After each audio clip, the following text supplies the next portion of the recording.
Shit. Raider Nation, you're locked in and the phone lines are officially open.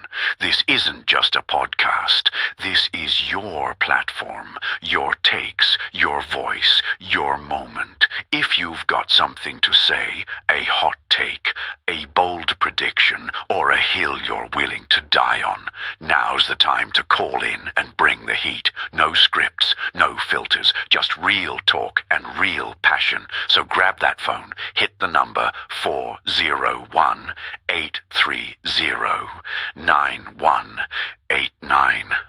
Let's make some noise tonight. Let's go. Have a take. Don't suck. Says it plain and simple. Welcome in, everybody, to Raider Nation Voices. This is a special episode today that we're doing. Yep. Normally, we don't come on during the day during the week, but this was too good to pass up today, I think. We kind of had to do this one. So, I forgot to set the phone line up, but I just did it. So, it's not open yet, folks. Phone lines are not open yet. Yeah. So, before we get started, I got a question for you, boss. Go ahead. What is your blood pressure right now? Calm as could be. Isn't it so soothing? Yeah. To know. I mean, we're making smart moves, and we're not scratching our heads like, what the hell? What? Why? What? It just makes you know what? I guess what makes me really feel at ease is the fact that we went all in and got the one guy that majority of Raider Nation wanted badly, and that was Linderbaum. So as you can tell by the thumbnail, and Tyler Linderbaum is now the new Raiders center. It's not going to be moved around and, let's try him at guard. Let's try him at tackle. No experiment. There's no experiment with this guy. This is you paid him for that specific reason. You paid him to come in here and be the starting center going forward with this team. Probably for quite a few years going forward, to be honest with you. Mm-hmm. Depending on how his health is and everything by the time we get closer to the end of his contract. Mm-hmm. So just put this up real quick. So this is his contract. So it's an $80 million deal that includes $60 million guaranteed. Works out to roughly about $27 million a year, and it's a 3-year contract. Mm-hmm. So depending on how things go in the next 2 seasons, when season 2 ends on his contract, if everything's rolling, you re-sign that son of a bitch. Mm-hmm. You do what you can to keep a guy like this. We didn't spend this money for nothing. We brought him in because we thought he was the guy. Yeah. So I'm extremely excited about it. I'm happy as can be. What's your take on the whole thing? Well, if you're going to build the trenches inside out, best place to start is at center, right? Yep. Right. Now, I know a lot of people in Raider Nation, some of the capologists that sit in the same seats that we do, are like, they think that's too rich of a contract. Yeah. I wouldn't have paid. Well, first and foremost, it's not our money. We have $130 million in cap space, right? We're about ready to implore tons of rookies and second-year people on our team. So can you throw a guy $3-4 extra million and it not bother the rest of the function of the team? Absolutely. You can sacrifice here to pay here. And it just goes to show that sometimes we go, whoa, that's way too much. This is a different kind of guy. And the reason why, and I'm going to say this, and I'll probably have to say it again, but this is what I'll say. I am not worried about his character, and I'm not worried about his play of taking away the money that we gave him. I'm confident in that. So we ain't got to worry about him tickling people in the damn locker room, and we ain't got to worry about him freezing his feet. Yep. So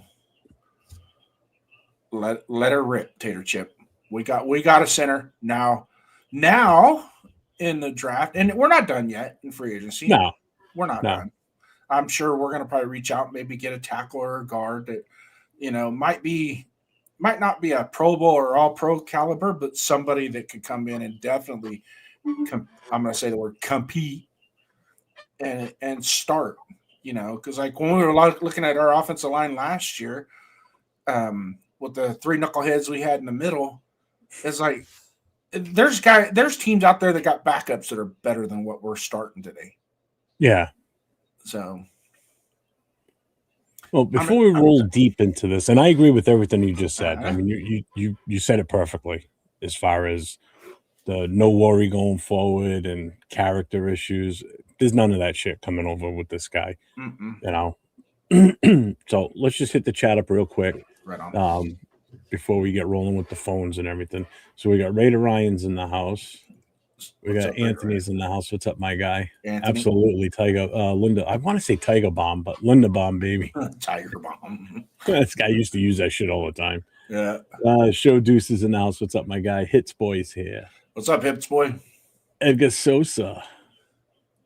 My boy Christopher Molino. Tyron Johnson is a nice sending. Yeah, it is. I like that one too. Very, very strategic and smart. I saw this morning on NFL Network, they were talking about him and everything, and they were saying how he's extremely undervalued, basically. Like, they can't believe that they just let Buffalo let him go for what he let him go for. I think it'd be a complimentary piece on the outside with Jeremy Chin. I'll take it. For a 6th or 7th round pick. Hell yeah. Gunsmoke's in the house. What's up, brother? And yes, re-signing Stokes was huge. Let's see, we got Linderbaum and 2 firsts for Crosby coming off surgeries. That's a fleece. Yeah. So basically, people that were complaining about the Crosby thing, if you look at it now, the big picture, we traded away Crosby to get Linderbaum. It's pretty much what it comes down to if you look at it. Who's 25 years old, 4 years in the NFL, 2-time Pro Bowler. It probably should have been a 3-time Pro Bowler, but a former Remington winner himself. From Iowa. Yep. It's the first Iowa offensive lineman we needed. We got one. We need more. We need more. We need some of those Iowa boys up there. Yeah. Gunsmoke, we got 11 picks in the first round in this draft this year right now. We'll have 11. Well, actually, no, we don't have 11 next year. Right now, we have 11 for this year's draft. Yeah, we have 11. We'll probably end up with 13. What's up, Rorschach? I'm at work, but great day one. Still more to come, in my opinion. It's going to be more players to sign that fit our system. Absolutely. Yep. Cool Kev's in the house. What's up, Cool Kev? Let's see. Lecky's here. What's up, my guy? Come on, Lecky. They for sure getting Mendoza with these. Yeah, I think so, too.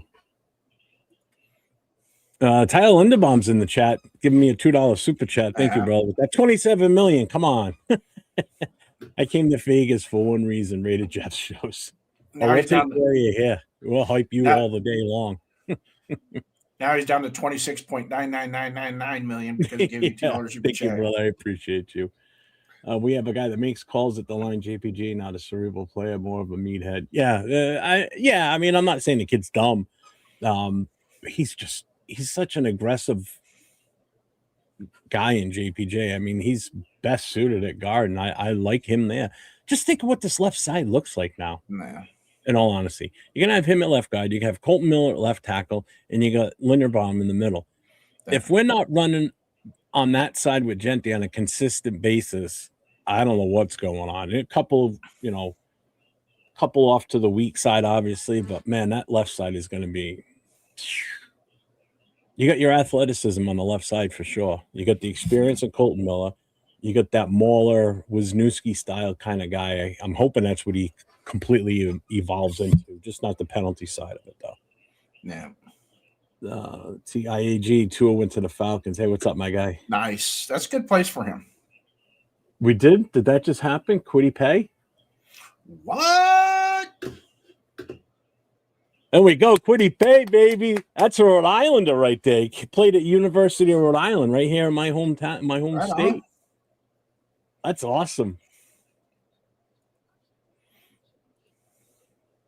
Hey, Show Deuce, thanks for breaking that news, man. I appreciate that. I haven't even looked at it. I've been so enthralled in getting this shit running. I got NFL Network going on the right with the earbud in, but they haven't said anything yet. So 3 at $48 million. Yeah. Definitely better than Lonnie Johnson. Hobo, what's up, man? I already know it's you. Now we draft Vega Ione at number 14 for more protection. It's still going to remains to be seen what we do with that number 14, whether we trade, get more picks in the second round or whatever. Yeah, Chris, that's huge, man. That's big with Kwity Paye. I wanted him when he first came out of the draft a few years ago. I was hoping we were going to take him more for selfish reasons, being, coming from URI and, being here in the state and everything. But now that's huge. If he comes over, and I'm psyched. I am psyched.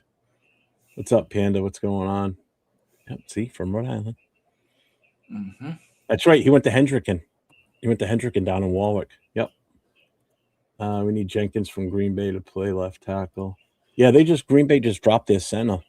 I saw that. He's not coming back. Every year I don't want to get my hopes up, but shit, man, there's potential everywhere. You know what it is? I 32 million guaranteed. I'll take that. Mm-hmm. So let's look overall what we did today. All right. So overall for the Raiders, right? So we went and we got Linderbaum. And one name that came out today that I was not expecting, I don't know about you, Jason, but Jalen Naylor from Minnesota. Mm-hmm.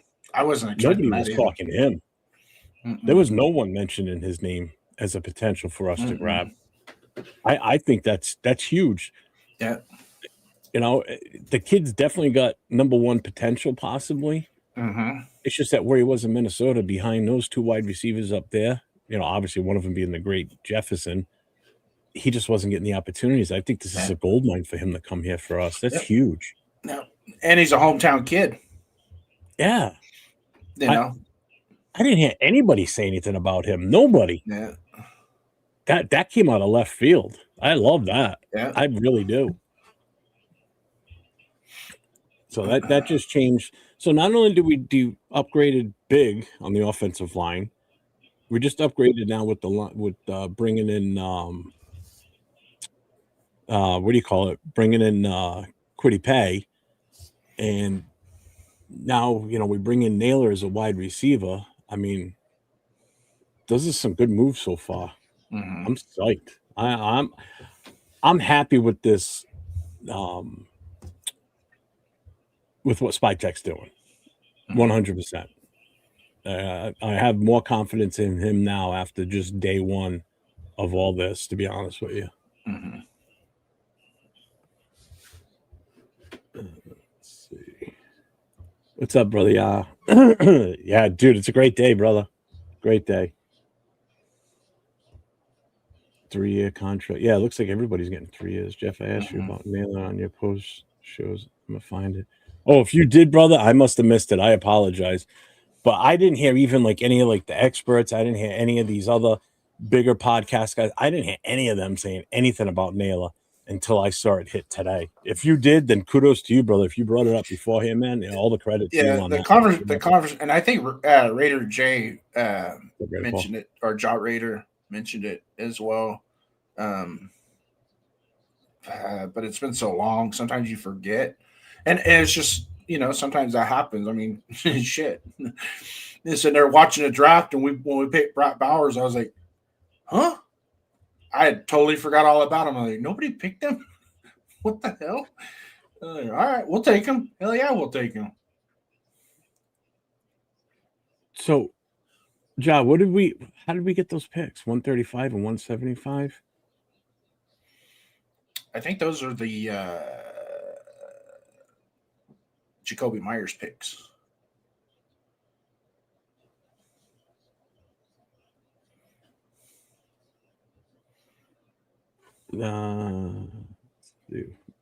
What's up, Ja Raider? Switch it this way. What's up, Chris? Hey guys, how you doing? Oops, Chris. Good, you? Better. I know you're happy, man, right now, Jeff. No, I'm happy as a pig and shit. You kidding me? Oh, okay. So the NFL awarded all 32 teams with extra picks. So we got 2 additional picks. So now we've got 13 picks in this draft right now. Oh, those are our comp picks: 135, 175. Thanks, John Rader. 135. That's a good low compensatory pick. Holy What's it like? cow. Like fourth round? Yeah, to be yeah, top, right. Yeah, late third. Well, third or fourth. Rorschach. Yeah, where is Bueno? Oh man. So I'm psyched that we just got Quiddy Pay too. That's I love it. I love it. Let's see. There's a few on here that I was kind of hoping we could have possibly gotten. I know a lot of Raider fans wanted Wan'Dale Robinson, but he ended up going to the Titans. Malik Willis to the Dolphins. I think that's a good move for them. You know, it's funny. ESPN's given us a grade C for bringing in Tyler Linderbaum. Yeah, well, that's ESPN for you. Did you hear what Sam said, right? I think the Raiders overpaid for Lindenbaum. Like, really? Come on. Who said that? I think Chris Sims, I think. Or was it Foley? Foley or Sims said, I think the Raiders overpaid for Lindenbaum. I said, one of the best centers in the league. You gotta pay for great. You gotta pay for goodness. You can't go cheap and expect quality. So I don't get it. Well, Jalen Phillips from the Eagles went to the Panthers. I think one of the ones that actually does kind of hurt us a little bit, only because he's in our division, is the Chiefs getting Kenneth Walker. But like Chris and Jason and I were talking before we started, I'd rather them get him than get Jordan, than get Love. Absolutely. That's what I like. So they out there running for Jordan Love, which is great to me. I mean, Kenneth Walker is a good running back. Yeah. But, getting Jordan Love be a better running back. So I'm happy with it. Go ahead and take him. Colts re-signing Pierce. I know that was one everybody else wanted. They traded away Pittman. So so we got 135 and 175 as comp picks today? Yep. So we'll have pick 1, 14, 36, 67, 102, 117, 134, 135, 174, 175, 181, 184, and 219. 13 picks, huh? That's 12. I count 1, 2, 3. Yeah, it's 12 picks. Okay, we had 11. You got 2 extra. Okay, yeah. Now wait a minute. We had 11 when we trade. Oh no, excuse me. I'm wrong. That's on next year. My bad. 13 picks. That's huge. 13 picks to play around with in this draft. So I said 13. Oh man, it's insane. Let's see. I think the Vikings had the most draft picks in NFL history at 15. Could be wrong. They have the most missed draft picks too. So Alex asked, 13 picks. You still trade the first? Yeah. That talent at the front end of that draft, man, that would put us over the edge. But whatever. What's up, Duncan? I am feeling terrific. I'm not trying to put the cart before the horse here yet, but it's a good start. It's a real good start. Oh, yeah, you can tell he's in charge of this so far because we weren't doing anything like this last year. Biggest splash we made last year, and it wasn't even a splash. It was like a fucking sand pebble dropped in a fucking lake. It was Kappa. What else did we do last year that made any waves? Linebackers were we brought in a bunch of has-been linebackers last year. Well, they did sign Stokes and they re-signed him, so that's about the only thing. But other than that, I guess because you re-signed him, that would make sense. I guess it's not a big splash like whoa, they didn't do anything last year, really. See, he's calling him Tiger Bomb too. Yeah, he's definitely doing a great job. What's up, brother? How you doing? We hella overpaid for Linderbaum. He's making $3 million more per year than the highest paid guard. Guards make more than centers, and he's not the best center in the NFL. Creed Humphreys is $18 million. But he's under contract. Creed Humphreys, so he wasn't a free agent. The market changes, man. Yeah. You know, when the cap spikes like it did this year, we had an additional what was added to the cap this year with the increase? Like almost 30? 28 million, I think. 27 million. Almost 30. That's like 30. So as that goes up, salaries naturally go up. So we just reset the market now with centers and actually offensive linemen in general. It's going to reset the market. It's actually going to force other teams out of being able to afford some of these offensive linemen, which is fine with me. We got the money, spend the damn thing, you know? So I don't think we might have overpaid, but you know what? Based on our needs and what we need, I'm good. And I know there's questions about his pass blocking ability. I'd like to think with it's not bad. It's not bad. It's not that bad. I think it's fixable. No, it's not, but I think it's fixable. Well, it also his pass blocking. A lot of it has to do with the type of quarterback he was blocking for as well. So when you have a quarterback that's not on their spot as you're expecting, because your back is to him, and if that quarterback's not on the spot that you're expecting to him, you're going to lose. Sometimes you're going to lose leverage because the defensive lineman can see the quarterback, you can't, and you're trying to guess which way you need to take that block. And a lot of times the way he moves his feet, he can compensate for that, and he makes up for that deficiency. So it's not that big a deal. Go back to the original chat that you had with overpaying him by $3 million. And I want to kind of chime in on that. I'm gonna comment right quick on that, Jason. But you got to think about it. Look at the way Kubek ran his offense. They were quick plays. They were short plays. There wasn't the quarterback standing in the backfield holding the ball for 20 minutes like Geno Smith did all that time. So you figure you have to hold a block that long, just enough just to get the ball to quarterback's hand. So his pass block is not going to be a liability, So I don't see the problem with that because the main things Kubas want to do, he want to run the ball. And Linderbaum is a hell of a run blocker. He's like, to me, JPJ. Don't stop blocking. Just keep blocking down the field. So I don't see any problem with that. They can work on the pass blocking. That's easy. I mean, not easy, but, that's something they can work on. All right, so we're going to go back to that original chat, Jeff, where the guy was, I think it was Luck, not Big Luck, but somebody else had put in here. Yeah, okay. Making $3 million over. So this is where my take on this. Did we extend over that to pay him too much based on the total market value? We can all say yes, right? We did. But there's a reason for it.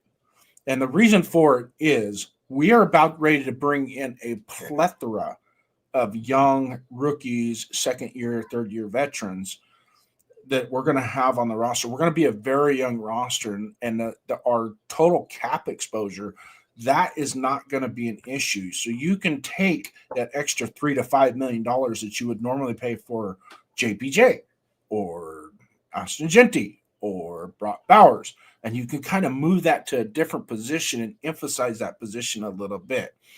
Now, yes, it's a center. Yes, centers their market doesn't hit quite as high as what a guard or a left tackle would be.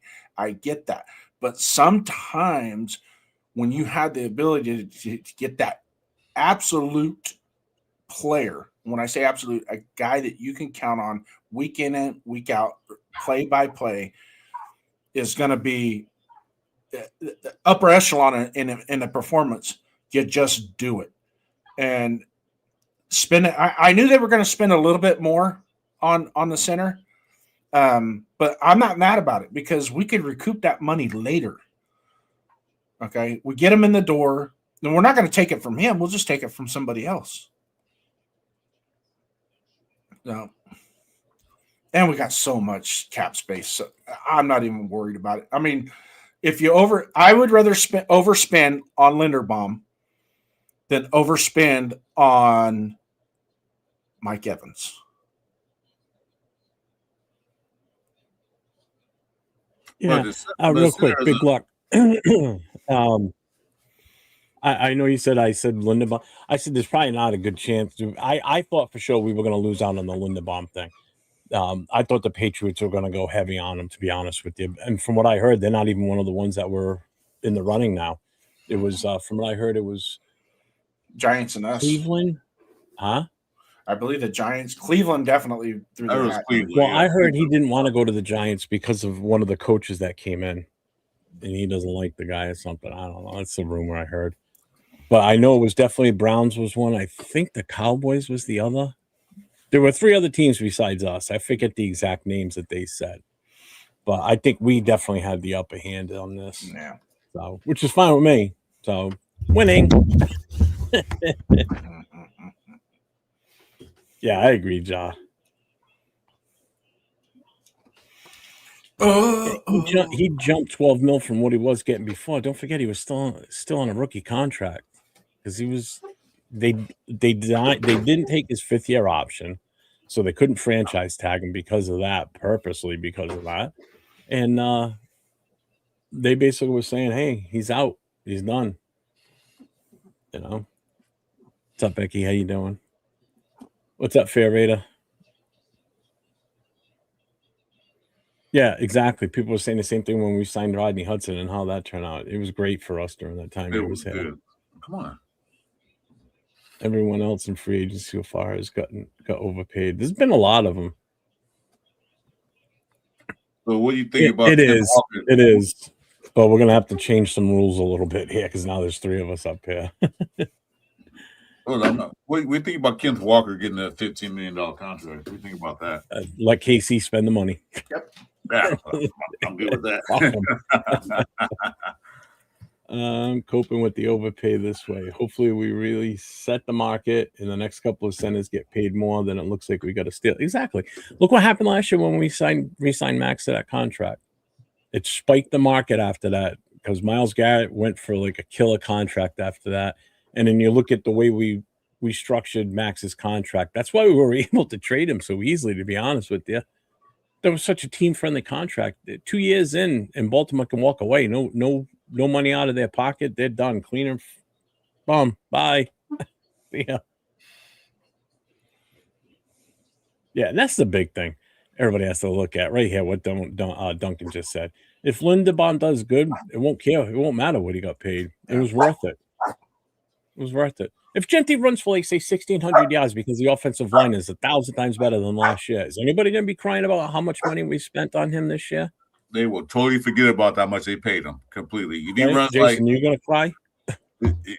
If he runs like you said, 600 yards, people are like, who cares about Linderbaum contract? Re-sign him,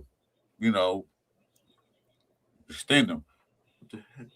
Okay, guys, damn it. All right. You have to overpay for players. We really have set over $3 million. We are rich. Come on. Yeah, exactly. I'm closing up for a reason. That's why I'll let you in here. Go. Really? Minshew went to Arizona? Good riddance and bad luck. Plethora. El Jefe, what does a plethora mean? A lot. Overpaid. Over everything.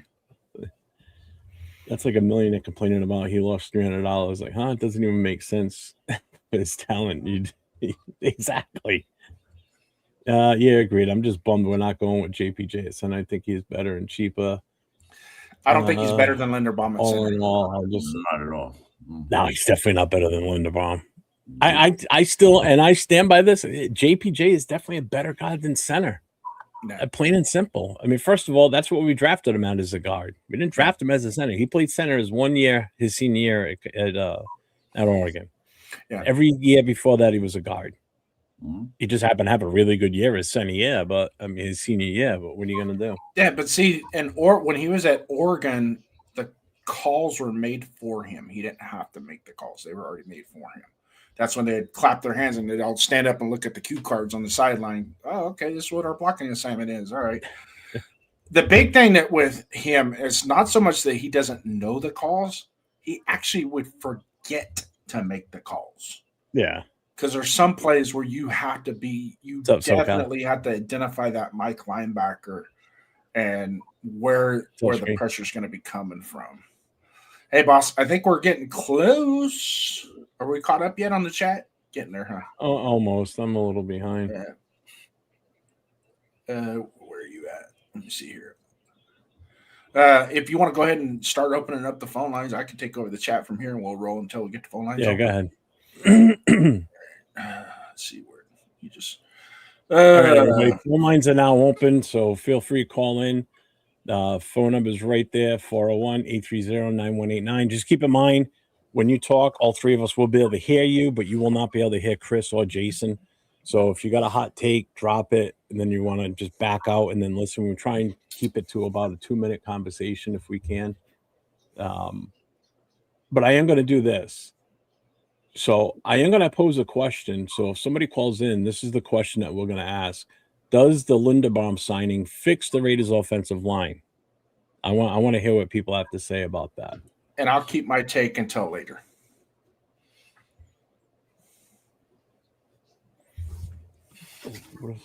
All righty. Cool Kev coming in. We got a couple calls coming in. They're rocking. Hold on.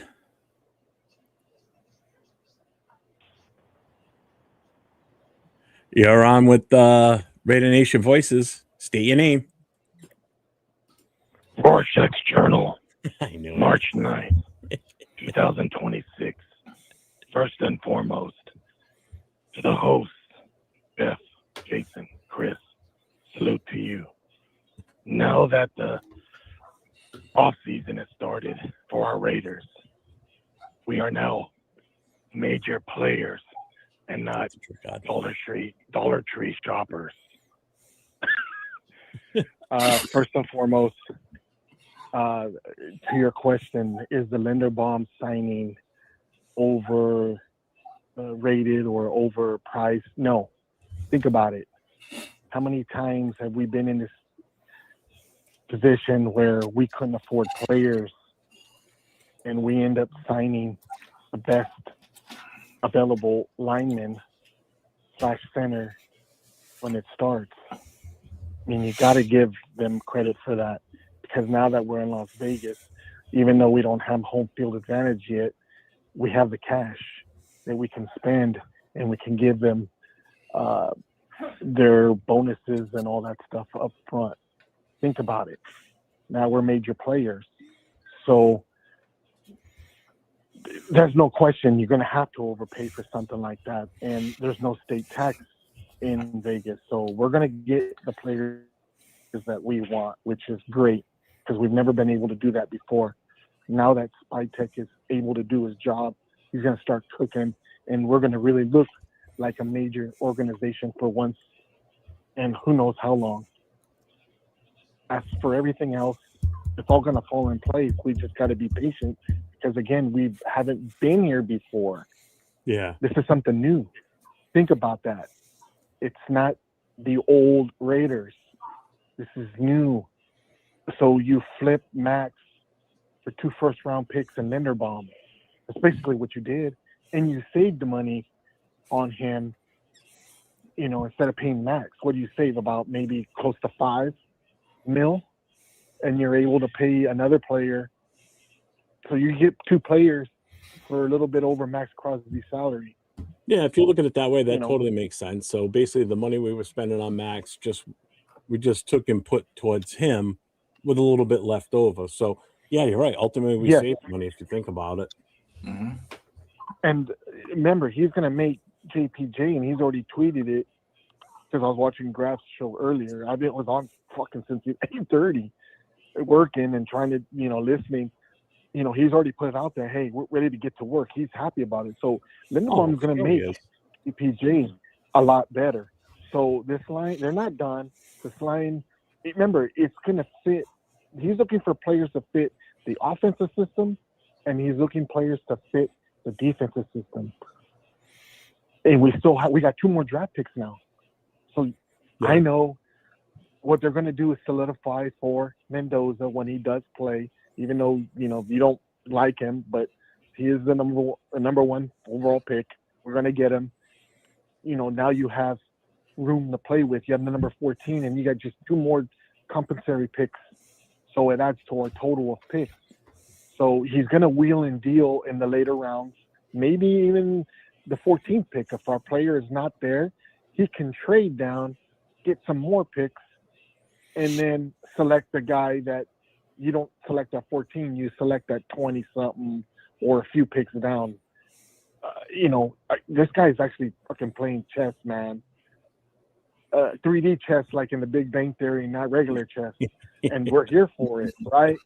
We can laugh. Jeff, come on. This is the first time I saw you in there. You're excited. Oh, I am. And Totally. with Hammer, because I jumped from Grass to Hammer, and then I saw you in there, but I really wasn't doing, because I'm doing my job, so I'm a little bit on lunch now, so I just wanted to call in and say, hey, this is a good start. It's day one. I wouldn't say winners or losers and all that. We got who we wanted. Yeah. He's getting who we need, who we want, and who we need. That's it. I don't look at these grades. I never really do. But now I probably will, because it feels different. It really does. Because, again, we've never been here before. No, this is uncharted waters for us as fans. Yes. We've never, we're not used to this. Don't forget, again, we're also at the point where the GM position is still fairly new to us, if you think about it.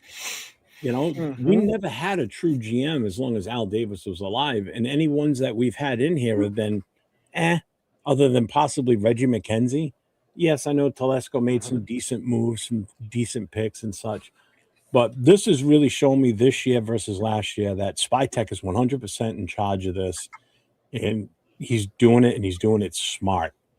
Yes. We're addressing the major needs.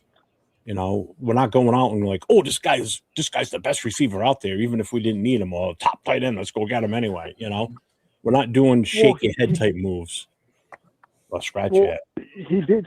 Spytek did say this and Hammer on Sunday show, and then today I think he said it. Spytek is not going to just pick you because of your name on your jersey. He's going to do it as best as he can. But fits our situation. So, things can turn. Maybe they can turn around. Why not us, right? Year one, but I don't expect that. I don't want to. I don't want to put that high expectation on it. Just let them do their thing, and if we win more games than last year, great. If we're the same, okay. But as long as we see improvement, that's all we want to see, right? Yeah. Just improvement on what happened last year. So again, it's new. I mean, we were only able to dip our toe in the pool. Now we're actually freaking in it, and we're swimming. We're not just sitting on the sidelines and being like, damn, what if? Yeah. It's something new, and I've been embracing that. And I hear your guys' your opinions and your takes, and sometimes I go the other way, and I'm thinking about stuff like this, where hey, this is uncharted territory, man. We've never been here before, and a lot of people don't know how to react to it. I'm just kind of sitting back and just letting the boat ride the waves, man. Like almost like a surfboard. You're just riding the waves and you're just coasting, and we'll see how it goes. But off to a good start, man. Yeah, definitely. I thought it would be us. It would be us and then the Giants. I actually wasn't expecting us to be this active right away, right from the get-go. That blew my mind. That's why I'm sitting here. I'm like, holy shit. It's like I woke up just in time for it to start, and I'm like, damn, I couldn't keep up with everything going on throughout the whole league. Yeah, well, it's on hold. Give us one moment. We'll get you on in a sec. This time change sucks always, but now that this is starting, you're going to see, probably some other stuff that trails in day 2, day 3. And remember, these things, they're pretty much these contracts they haven't signed on the dotted line yet. So I don't want to sit here and then be like, oh my gosh, he didn't sign. Because they can always back out of it as well. Yeah. So we got to wait till Wednesday where they put pen to paper. But hey, it's just starting. Just ride the wave. just gotta be positive. No more of that negative stuff anymore. So, all right, salute to you guys. All right, man. Thanks for calling in. I appreciate you all, Shaq. Yeah, no problem, Jeff. It's always a pleasure. Later, Thanks for the time, and we'll talk to you soon. All right, bye. Hey, I'm going to roll through a couple of the chats here. Jeff, real quick. Tanner Jack coming in. Woo, great day for sure. We're taking Mendoza now. I think that's pretty much lockstep anyways. But Tanner Jack, what do you think about the receiver that we picked Hello, up? you're on the Raider Nation Voices. Told you it's going to roll. Hey, what's up, Jeff? What's up? Real quick, Mario, yep. I am going to be at the draft in Pittsburgh. Wife and I are going out there. We'll be there Wednesday. We'll be there the whole weekend, but we're going to be up. We're going to get there for Wednesday. What's up, Howell? Yo, Chris, get off my turf. Is he reacting to that? Yeah, he's smiling and laughing. So your question is, does the the Linderbaum signing fix the O-line, right? Yeah. That's a yes and no answer. No in the immediate, like we don't suddenly have an awesome line just because of him, right? We still have line problems. 80%, but 80%. Yes, because his signing is Jason going to make 80%. other. What? Yeah. Jason says 80%. So does Chris. His signing is going to make other good offensive linemen want to play with us. Like you know what I'm saying? Because he's the kind of center people want to play alongside. You know what I'm saying? Yeah. And we really need only one more decent offensive lineman to make our line solid. Because I believe in what Charles Grant can become, and Colton Miller will be good if he doesn't get injured again, and so on. And JPJ wasn't awful at guard, right? So it doesn't fix the line, but it comes close to it. And I would say Linderbaum is sort of like line capital for us right now, which means what I just said, which means that other offensive linemen might start looking at the Raiders just because he's here. You know what I'm saying? Mm-hmm. So that's kind of what I have to say about that. But I also agree with you on another thing. I did not expect Spytech to go and do 3 big free agent signings in one day. No, Linderbaum, he's not done yet. So I'm sure there's more coming. There's definitely more in the pipeline. We haven't even put a dent in our Linderbaum, Pay, and who else? Johnson. Yeah, another 19 in cap. I mean, these are great signings too. Now, just so you know, I think Spytech will eventually go back to his being careful, sort of slow, methodical pace of building his team, and that's what he should do, right? Mm-hmm. But be careful with our money. I've always said that. But for now, he is making all the right moves from what I can see from the outside looking in, and I am loving how the future looks right now. Oh yeah, you got to be. I mean, you got to be excited just for the simple fact that we're going after good players. You know, Kwity Paye might be the only one out of the 3 so far that's like, you know, but I still think it's an improvement. It definitely is. Oh yeah, he's better than most of what we have on the defensive line right now. God, yeah, and that's what you got to look at. You got to look at overall, how does it improve the team? If it's a betterment for the team, then it's a no-brainer. You know, we're not bringing guys in that are worse than what we already have in the locker room now. You know, if you're bringing in guys that have the same ability or lesser, then those are the head scratches. Like, what are we doing? Mm-hmm. You know, it's not even possible. Bring in what's going to make the team better. Yeah. And I think Spytech is probably going to focus on defensive linemen tomorrow. You know what I'm saying? Mm-hmm. So I think he's got 1 or 2 more signings, and we're probably going to pick up another receiver in free agency, although I don't know who. I do know Romeo Dobbs is available, and we talked about him before. No, I don't think he is anymore. Mm-mm. Somebody signed him? He did go somewhere. I know I saw that earlier. Like went to. Well, who's the other one we were thinking about from? I think maybe the Dolphins. Jalen Waddle, semi-star receiver, not the best receiver in the league, but semi-all-pro type of guy that was being talked about to be brought here. Could have sworn it was somebody with the Dolphins. It was Jalen Waddle. Some people have referred to making a trade. Yeah, me and you were just talking about this guy too, like 3 weeks ago. Yeah, he's not a free agent though. Well, not Tyreek. Fuck Tyreek. I don't want. No, not Tyreek. No, this is someone else. I can't think of it, but whoever it is, I hope we bring him here. Like, who are we going? Like, who do you think we should bring here? Who do you think they're going to bring here? I don't know. For what? For what position though? Receiver. Well, we did. They're going to go after another receiver right now. I mean, so we did address the wide receiver part right now in free agency, somewhat, not perfectly, but somewhat.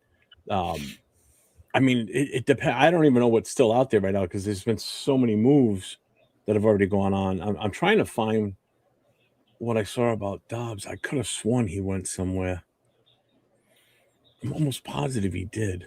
All right, let me look it up for you. Yeah, that's what I'm doing. I'm looking at it right now. I don't see him. Let's see. We could have got him for relatively cheap too, so that kind of sucks. The Giants re-signed Elmanor, former Raider. There's nothing populating yet with the. Did anybody sign Kappa? It'd be funny if somebody did. What's up? No one's going to sign his ass. Well, he wasn't half bad at center. He could be a backup center for somebody.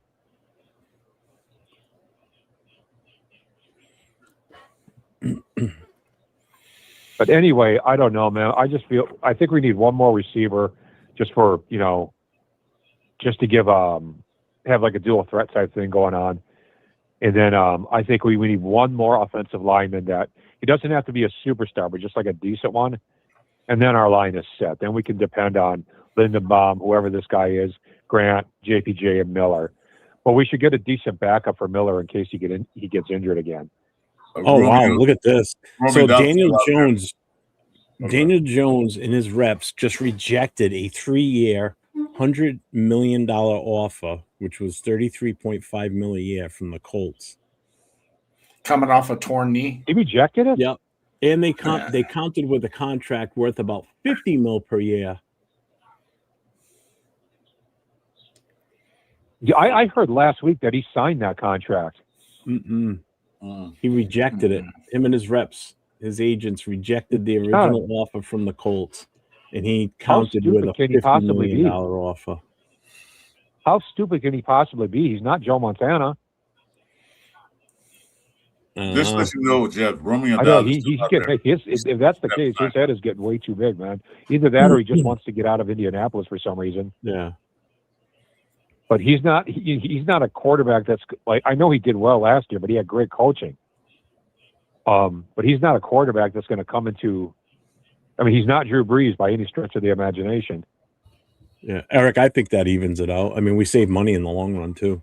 So even that contract that we just signed Linderbaum to, it's still less than what we were paying Max. So we still have a little bit of extra money type of thing. If you look at it that way, because let's put it this way: if Max was still here, would we have signed Linderbaum? Would he have taken a lesser offer? It would have hurt us in other areas. That's I don't know. That's a whole different scenario, I'm just referring to stuff in the chat. Sorry, but I think with us giving away Max like that, getting the draft picks in return was also a huge selling point on saying, hey, let's sink whatever this kid wants for a pay into this, because either way, it's still less than what we were paying Max. And we locked down that center. We helped lock down fixing this offensive line, which was a blaring obvious need last year. I still think we should go after Marshawn Lattimore, especially since we can get him for way cheaper than what he would have been in the past. If he doesn't work out, he doesn't work out. But if he returns to old form, we've got a shutdown corner there to go with Stokes and Johnson. Yeah, that's not a good way. Marshawn Lattimore, when he can go one-on-one with just about anybody. So Lattimore, Stokes, and Johnson, that would be like almost a second coming of a Legion of Boom, I think. No, I don't know about that. No, I mean, Johnson's good, but I don't Johnson know how he fits in. What were they running? What was he running primarily when he was in New Orleans? Were they running a 3-4 down there or a 4-3? Dennis Allen likes to run a 4-3. Then we're doing a 3-4. So I mean, how does he fit into this? I don't know. I don't know enough. Well, Lattimore's strengths are one-on-one. I mean, like that's where he really shines. Yeah. He's probably one of the best deep cover corners in the whole league. Johnson can't do that. Johnson is more for short slant passes and stuff like that. You know what I'm saying? Yeah. He's more of a nickel guy. But Marshawn Lattimore can hang deep with anybody, and that's what his strength is. If we bring him here and he returns to old form, he basically shuts down one side of the field.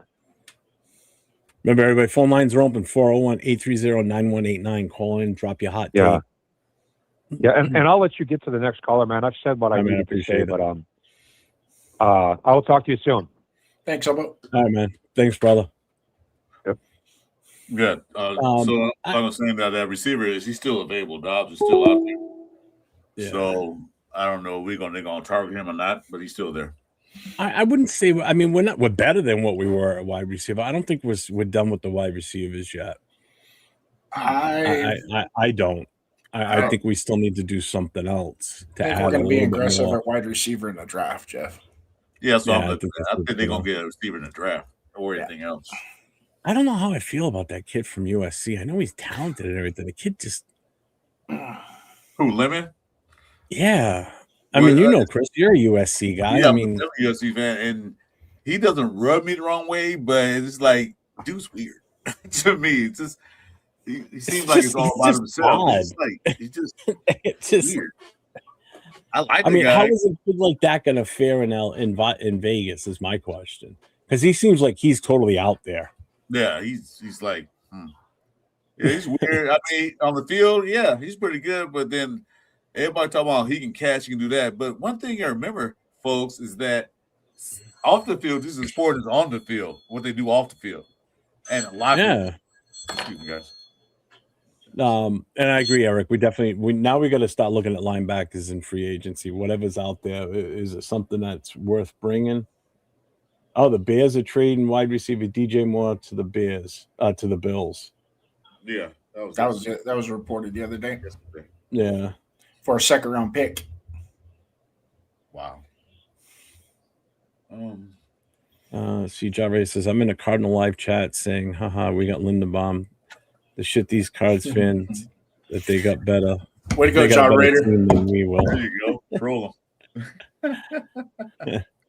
What's up, Tanner Jack? What's going on, brother? I know Tanner asked something earlier, too. What was it? Sorry, guys. We got to catch up with the chat here. Raider Nation, Jason's in the house. What's up, Jason? Let's see. Oh, here it is. What do you think about that receiver we picked up? I like it. I like it a lot, to be honest with you. Yeah, good. And I like the fact that it came out of left field. Like there was no talk of it. He could go here. He's a good slot receiver. As I was watching some of his tape today, and he has some good cuts and some good route running. So that helps out big time. I mean, he's not a flashy receiver like the big guys, big name guys. Well, that's just it. He was buried behind those two in Minnesota. Huh? He was buried in Minnesota up there. When he got a chance to come out and play, though, I mean, he showed. Right.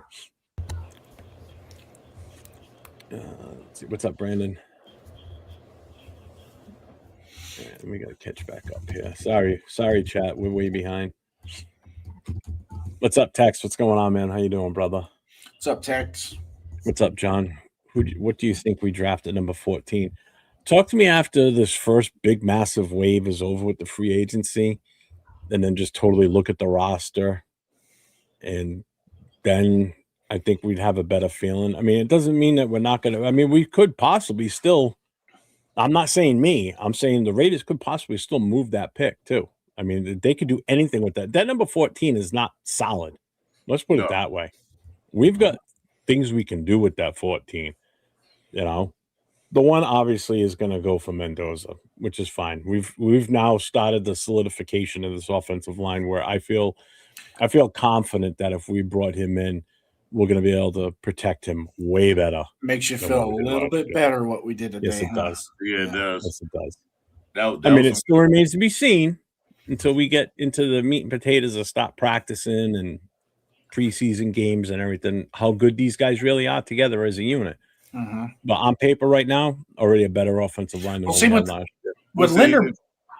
With Linderbaum, he is going to bring that captain leadership. Remember we talked about leadership down the middle of the field?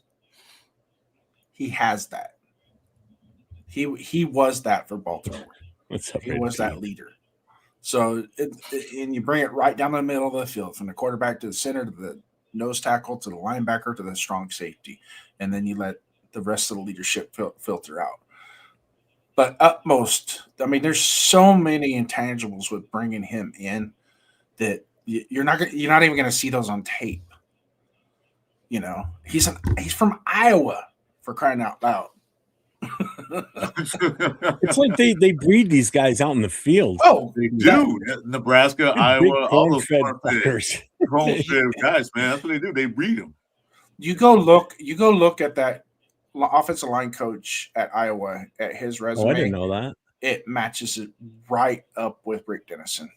Denver won it. I didn't know that Denver had shown interest in Naylor. Good. Oh. Fuck them. That means we snuck them. We scooped them from them. Good. Yeah. And that's so amazing about these signings. Like, we scooping up players that normally we wouldn't get because of our bad GMs, our bad front office, or didn't have the money.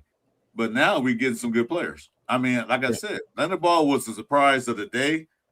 You all talked about it. We should get Linderbaum, and we got him.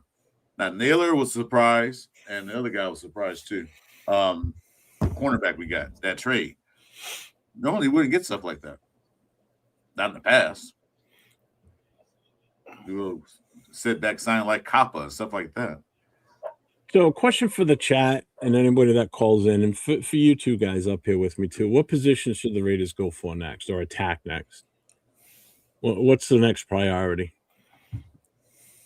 Keep in mind, we got a center now. We grabbed Kwity Paye for the edge. We grabbed the wide receiver.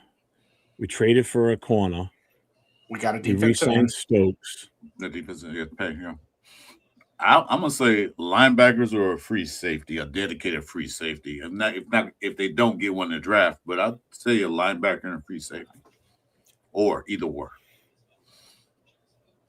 But it's not really too many linebackers out there.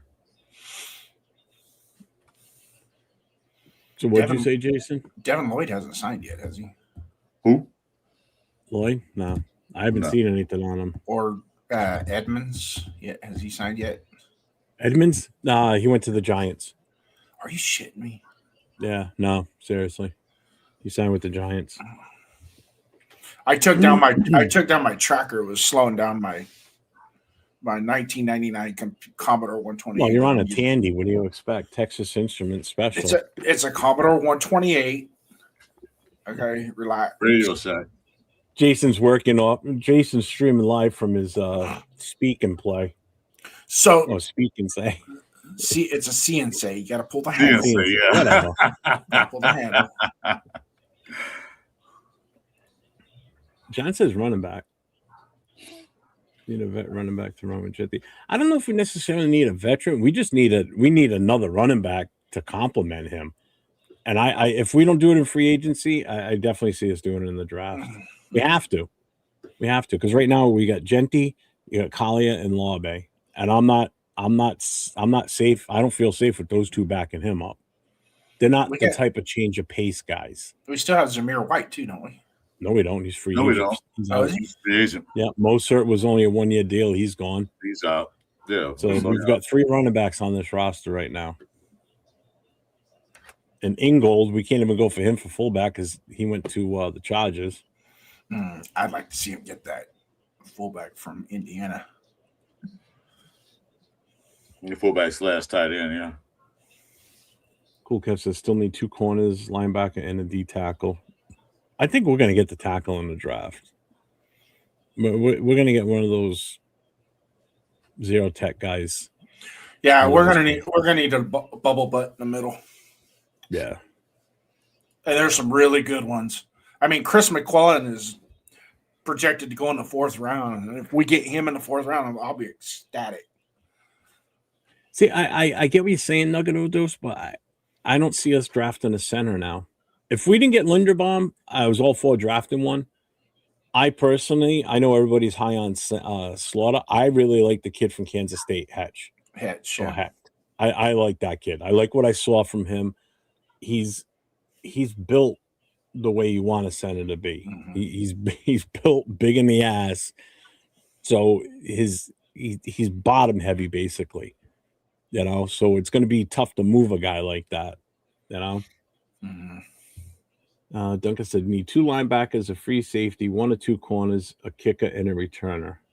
And a partridge in a pear tree. As far as returners, we used what, Lobby last year as returner. Mm-hmm. We had Zamir back there as returner a few different times. Mozart was back there. Yeah. I think early in the season they were using Genty too, which I thought was stupid. Yeah, we did. We could use Tucker as a kick returner too. Punt returner, kick returner. You could use Tucker. Jackson, we had him back there. A couple. Bachman was another one. Uh-huh.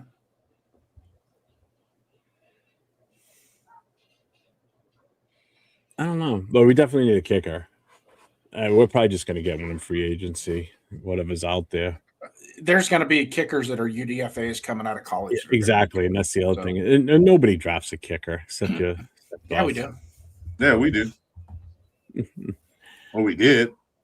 Long snapper, I'm telling you, we should just re-sign. Bob and Moya should have already been slated for re-signing, plain and simple. Just be done with it. As long as AJ Cole's here, don't screw up that. Don't screw up that connection between those two. Don't make AJ Cole have to stop worrying about a new long snapper. Just re-sign Bob and Moya. Just be done with it. I think our priority right now would be linebacker. We got to get that plug and play line. It's if Devin Lloyd is still out there, man, just pay the man, bring him in. You have a call? Yes, we do. Because we got 2 coming in. You can only answer one. You're on Raider Nation Voices. State your name. They put you on hold. Hello. Oh man. Hey, how y'all doing? What's up, man? What's going on? Hello. What's going on, man? Just want to call in. I think the front office is cooking. I think Spy Tech is doing a great job.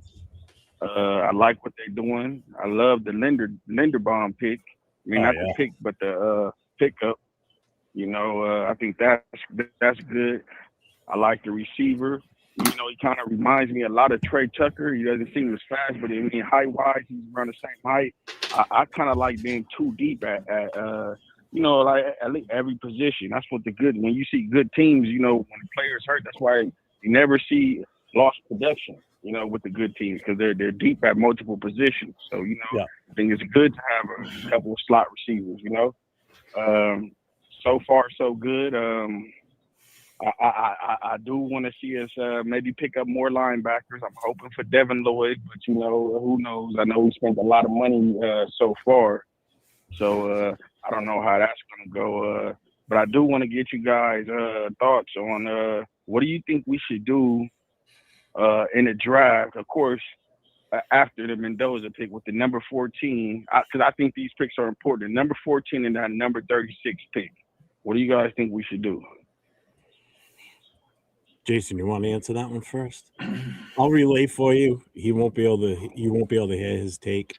I think to be quite honest with you, the number 14 pick, I think we should use that as house money and maybe pick up an extra second round pick. He's saying we should use it as house money and pick up another second round pick and trade further back into the first. 3 or 4 spots. Oh, he's saying get more draft capital. Yeah. That would be a win-win situation. More bodies. That wouldn't. It is a deep draft. That's just it. There's a lot of talent to be had here, and most of us have said it. The meat and potatoes is in that second, third round, second, third, and fourth. If you can tell the caller no more than 5 positions I agree back. with that too. I was thinking with that at least the 14th and the 36th pick. I was thinking at least with one of those picks, you can pick up another skill player. On some draft boards, I'm seeing Jordan Tyson falling a lot. I know he was hurt in college, but I think he would be great in QBX system. A guy like that, explosive. You know, you pair him with Mendoza and you know, some other pieces, and I think we got an offense that's ready to battle for the future. You know, with any team. You know. Yeah, I think it's important for us to make sure our offense, you know, especially for our division. You know, you got the Chiefs over there. You know, even though the kid is hurt, I know he'll be back, and you know he's a great, so he'll be ready to come back with a vengeance. When we speak of Mahomes, and you got the guy over there with the Chargers. I mean, and then you know our division is one of the best divisions in football. So I think it's important for us to be explosive on offense and have the right pieces on defense. It looks like it's reporting Jawan Taylor, right tackle. Looks like the Raiders are signing. Yeah, no, Jason was just talking. You know, it looks like we just grabbed the right tackle from Jawan Taylor. It just popped up. Jawan Taylor. From where? Kansas City. He was from Kansas City. That was the guy always offside. We needed a right tackle. You know, I'm not familiar with the guy, but you know, maybe he's a backup. Maybe he's a guy who had potential. But that's a good pickup because I thought we were starving at the right tackle. But I don't want to take up too much time, man. I just wanted to call in and say what's up to you guys, man. No problem, man. Thank you very much for calling in, man. We appreciate you. All right, man. Thanks. Let me get my side of what you talk about the 14th pick. I didn't get a chance to say anything, but hold on, we got another call here too. They have one on hold. You're on with Raider Nation Voices. State your name. Hello, this is Bonus Duncan. What's up, Duncan? Not much. Just driving home from work right now. We got some good weather and trying to go home and enjoy it with my daughter to go out for a walk. There you go. So, Minshew went to the Cardinals, and they just said that Travis Kelce just re-signed a 1-year deal. Good for them. So he's not retiring. Okay. Damn it. We're going to deal one more year. The Swifty, nifty, twitty, titties, whatever. They kind of died down on that, but that was mainly because they sucked last year. Yeah, exactly. Yeah. Also, got to remember Mahomes might miss like the first half of the season too because he's still hurt. Well, yeah, major knee construction. So yeah. Yeah. So they're probably going to be trying to push for a wild card and might be lucky to get that. But it also gives that quarterback that they were starting at the end of the season the whole offseason to like train up to be the number one. So he's going to get some quality time to actually improve. So it'll be interesting to see how he does. Broncos just released Dre Greenlaw. Yeah. That's cap saver. More than likely. They also re-signed Singleton, another linebacker, for a 2-year deal. What was that? They also re-signed Singleton. He was another linebacker of theirs. Oh, KC? Oh, no. The Broncos. Denver. Yeah. So SoCal's asking, should we take a chance, or would we take a chance on Greenlaw for the right price? Yeah, that's be cheap. Maybe. No, I mean, I would rather put all my chips in trying to get Lloyd first. Yeah, I agree. Exactly. I agree with that. I agree too. That should be the major attraction right now is doing what we can to get his ass in Vegas. Also, my main point in calling is I wanted to talk about getting a great returner. I don't want to have these guys that, they can play returner. No, fuck that. I want a great returner. I want to have positive field position every single time we get the ball. Yeah. No more of this bullshit of, they can catch the ball and kind of run. I don't want that.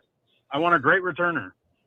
The last time we had a great returner was back in Jacoby Ford days. I have a great suggestion for my partner there and who we should pick up. And probably get him in the 7th round. Kicker, there's 2 really good kickers in college that may actually be drafted in the 6th round or later. I know one of them's from Michigan. I don't remember the other one, what school he went to. Hey, relay this to Mr. Jason's saying something. Hold on. Go ahead, Jason. I say we draft in the 7th round or UDFA none other than the Jacob DeJesus from Cal Berkeley as a kick returner. He said either in the 7th or undrafted. Jacob, what is his last name? Jacob DeJesus. Jacob DeJesus from Cal Berkeley.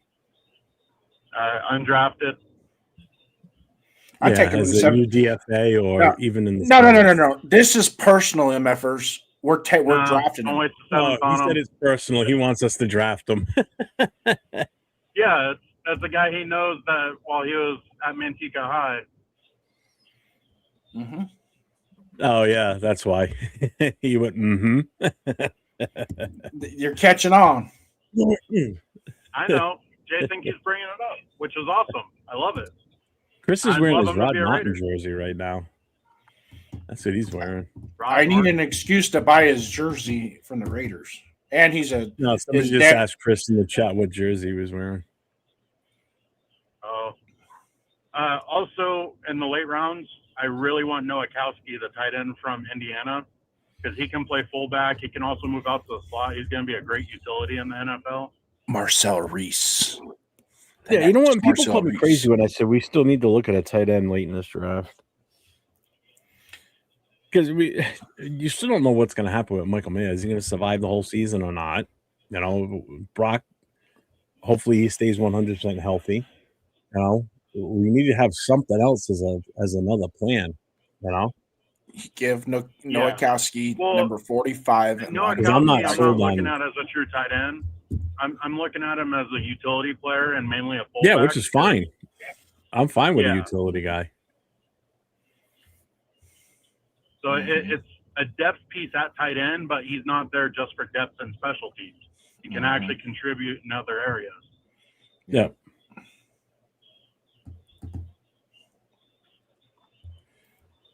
Yeah, Eric. Yeah, so we brought that up a little earlier. Yeah, man. Guy from Rhode Island went to Hendricken, went to URI, went to Indy. I wanted him when he came out.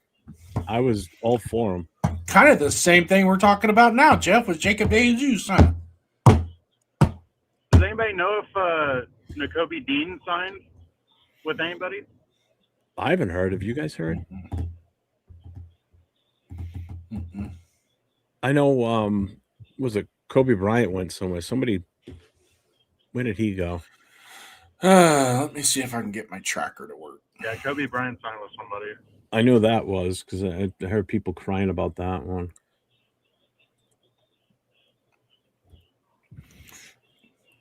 What's up, my 2 cents? What's going on?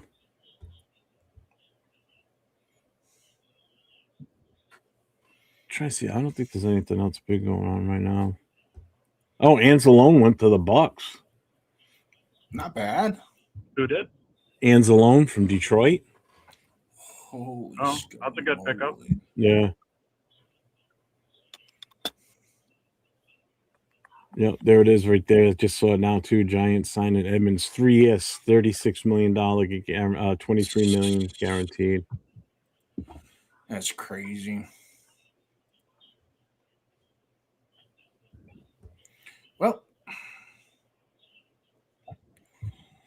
Well, the Lions released Taylor Decker, tackle.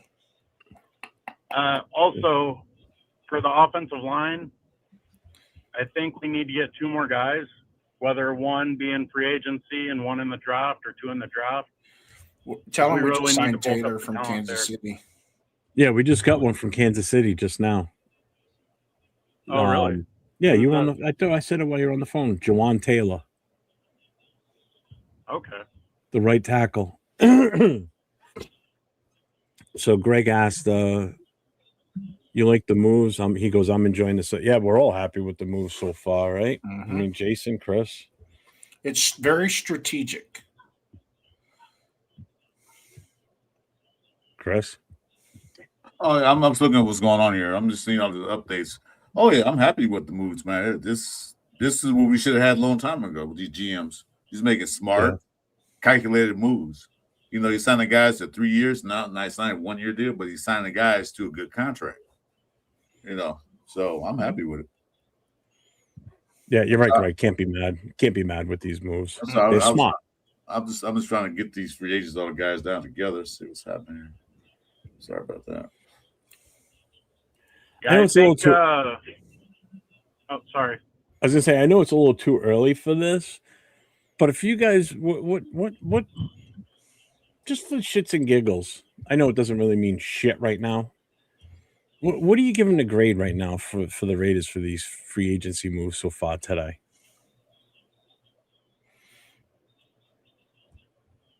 Is he going to Jason's answer? frozen. His Tandy computer's freezing up on him. Can you hear me? I can hear you. A-. You say A-, Duncan? Yeah. I'm gonna say B+ right now. I think a couple more things we got to do. But right now it's a B+. Jason? I was at A- until Duncan spoke up. Now I'm going with an A. I'm going A+ just for the fact that we got the guy that I wanted from the start. But realistically, I'm going to just hold tight at a B+ to an A. I'm kind of teetering. I'm right there. Because it all still remains to be seen, obviously. But right now, based on what we've done, I think we've made smart moves. We didn't break the bank for some of these. I know everybody's crying about how much we paid for Linderbaum and everything. But just look at it in context of this. We traded away Max, and the money we would be paying Max went to cover Linderbaum with a little extra left over. So in a way, we're still saving money if you think about it, And we got an additional 2 draft picks out of doing that too. 1 this year, 1 next year. So I'm happy. I'm extremely happy. So Ja Raider says A+. Cool Kev says A-. SoCal says B. What's up, Alec? What's going on, man? Yeah, my 2 cents are other tight end right now. A third one is Ian Thomas. Alex says B. Charles says A. Greg gives it an A-. Yaya gives it a B. Yeah, Alex, that's the best part of this whole thing right now. Let's see. Tanner Jack says Jawan Taylor is a talented elite level pass blocking right tackle, but his performance is severely hindered by an extreme league leading volume of penalties. While he helps secure the edge for that's Mahomes. The biggest knock on him is his penalties. Yeah. That's what I'm saying. He led the league in penalties, so that's the only thing. His tendency for illegal formation and holding penalties make him a high risk, high reward player. It all depends. I'm curious what we paid for him. A lot of his illegal formations was because of Max Crosby. Yeah, changed his grade to a B+. Oh, we're grading on a curve now. Yeah. Every team overpays for at least 1 or 2 players. Tanner Jack gave it an A equal. He meant to say A+. Yeah. It's the same key. He just didn't hit the shift key. Alex says, Quiddy pay a decent move. Naylor, okay, I guess. The part I like about the Naylor thing still is the fact that it came out of nowhere. Yeah. It just shows that we're really looking around as to what's out there and what can really help the team. That's the Jacoby he automatically improves the wide receiver room without a doubt. That's the replacement of Jacoby Meyer. Yeah, I agree. Naylor can easily be a top end number 2 receiver if given the opportunities. Yeah. You gonna say something, Chris? No, salute to my 2 cents. No. All right. I'm still looking at this tracker, man. I'm trying to keep up. My tracker is slow. Gotta get off this gateway computer. Tamar, who's in the chat, he lives in the Baltimore area. He's a Raiders fan. He goes, I'm from Baltimore, and the fans are not happy about us getting Linderbaum. I love it. And you know what? There's some Raider fans that weren't upset that Max went to Baltimore. So it works doubly good for me because I'm one of those. I'd rather have the draft picks for Max. I agree. So, well, we talk about all Max we need a long time Raider ago. fans to talk crap to Baltimore fans is tell them, hey, you took Max Crosby, but you gave us 2 first-round picks and Linderbaum. Yeah, you gave us 3 for 1. We'll take it. Oh, and we saved money. Oh, that's what you call nice shot, shopping. Duncan. Nice shot. And we stand at $119 million in salary cap a few space. weeks ago that they want to be intelligently aggressive. Mm-hmm. Exactly. Tanner Jack added more here about Juwan. He says pass protection. He's considered one of the better right tackles in the league for pass protection, offering high level protection. Other than the penalties, that automatically puts him above Glaze, in my opinion. He's already been a starter in the NFL. He's already shown his elite talent. So now you look at this. So now our offensive line right now on paper, Colton Miller left tackle, JPJ left guard, Linderbaum center. Let's put Caleb Rogers at right guard. And this kid here, Juwan Taylor at right tackle. Juwan Taylor at right tackle. That offensive line is light years ahead of where we were last year because there's no Forsythe, there's no Parham, there's no Meredith out there, there's no Kappa. You forgot one key component with all of this. And they can still draft somebody. Yes. Yeah, for the future, definitely. Left tackle, preferably. Rick Dennison. I really want Vega from Penn That's State. it right there. Jason Downs just said I was watching some film on him yesterday. They were highlighting it on it was something I saw on the online. It was what's his name? Brian Baldinger was talking about him. And dude, he's fucking kid's a beast. Because you got to think about it. We got to do something for left tackle for the future. We have to look at the future also, not just the immediate need right now. Because we got Colt Mill for 2 more years. He's got injury issues, obviously. You know, so Jason's calling me right now. He wants me to hang up.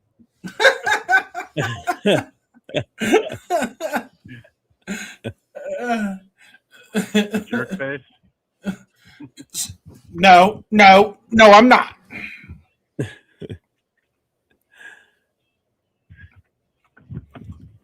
This offensive line. If we can pick up a left tackle that we can groom for the future to take over for Miller, even while Miller's still active, why he's still here. If he's better than Miller, then guess what? Sorry, Colton. We love you, brother, but you need to understand where you're at in your career. You know? Well, he's doing this move. I also want to throw out there that we may possibly have our future left tackle in Grant. Yeah, that is a possibility. Hey, get Dungus off the phone. And then also, I think you still need to keep constructing the offensive line and the mindset that JPJ is not there because he has so far been extremely injury prone. Yeah. The concussion issue still worries me that he might not be long term. Yeah. So I think drafting Vega is a great move because it allows him to start off competing with Rodgers for a starting spot. And then Rodgers or Vega can take over when JPJ gets hurt again. Vega? Which Vega is he talking about?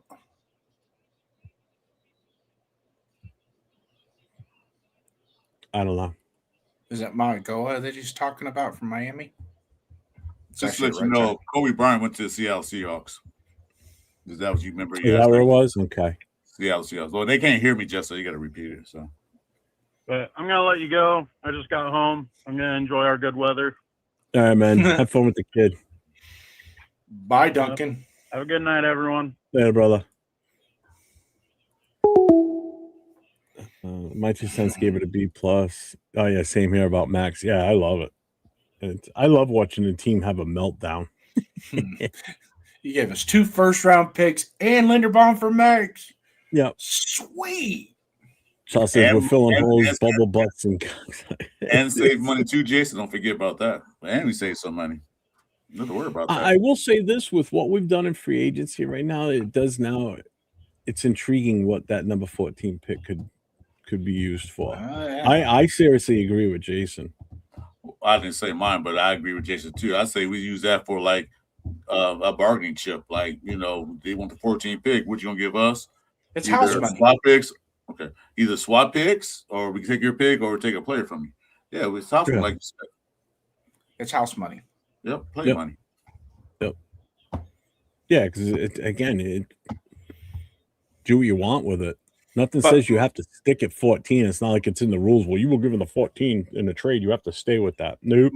my personal belief, though, especially in the first and second rounds, is not to move no farther forward, to five spots forward or 5 spots back, because then you start to really sacrifice what you can get with that pick. Yeah, so Cal, we just grabbed Jawan Taylor too. And what Jason said while we was talking to Duncan, he said one key factor that you missed. We got Dennison as offensive line coach. Yeah. So and that's a huge part. That can be fixed. That him lining up off, like you said, lining up off the line of scrimmage and all that can be fixed. Mm-hmm. Well, which is why I've said about him is he reminds me of an old school coach, like the one that grabs the face mask and starts yelling at you if you fuck up, Mm-hmm. and that's what offensive linemen need, man. They're not little kids. You can't be sensitive around big guys like that, man. Just tell them like it is, man. Don't get them pissed off. That's what you want. You want them pissed off of you, because you know what? They're gonna go out there and give them their best because they don't want you pissed at them anymore. Yeah. That's how you motivate some people. I'm sorry, that's what it takes. And back like when you played high school football, your offensive line coach, you bonded with your offensive line coach, and it became one of those deals where you really wanted to make him happy. Mr. Barr. Yeah. Never forget him. Kenny Forbes was mine. Oh my God, that man! I loved it when he worked for the electric company. He was a lineman. He always wore the suspenders, had the big gut. Like he had that stance, like he'd knock your ass out in 2 seconds if you said something wrong to him. Like he just looked like an old grizzled military veteran guy that just worked with his hands constantly for his entire life. He was just that nasty, gritty type of guy, that didn't take no shit. You fucked up there on that offensive line. You were gonna hear it. You're definitely gonna hear it. And he was the grab by the face mask guy, pull you in, and you're like, oh, and just be in your face yelling at you. That's what you need, man. You can't be like, oh, here's some orange slices and a banana. Go have that. And then you sit down and think about how you just did that play, and then we'll put you back out there when you're done thinking about it. Can't do that shit, man. It's like, got to get your potassium up and your vitamin C. Come on. Give him a participation trophy, too. You did good today. Yeah.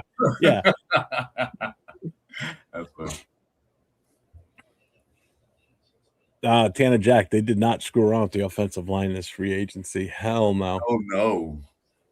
They looked at the big sign on the board that showed all the gaping holes in this team, and the biggest blaring one was on that offensive line, and they went, all right, we're going to fill that one right now. We're going to fill that right now.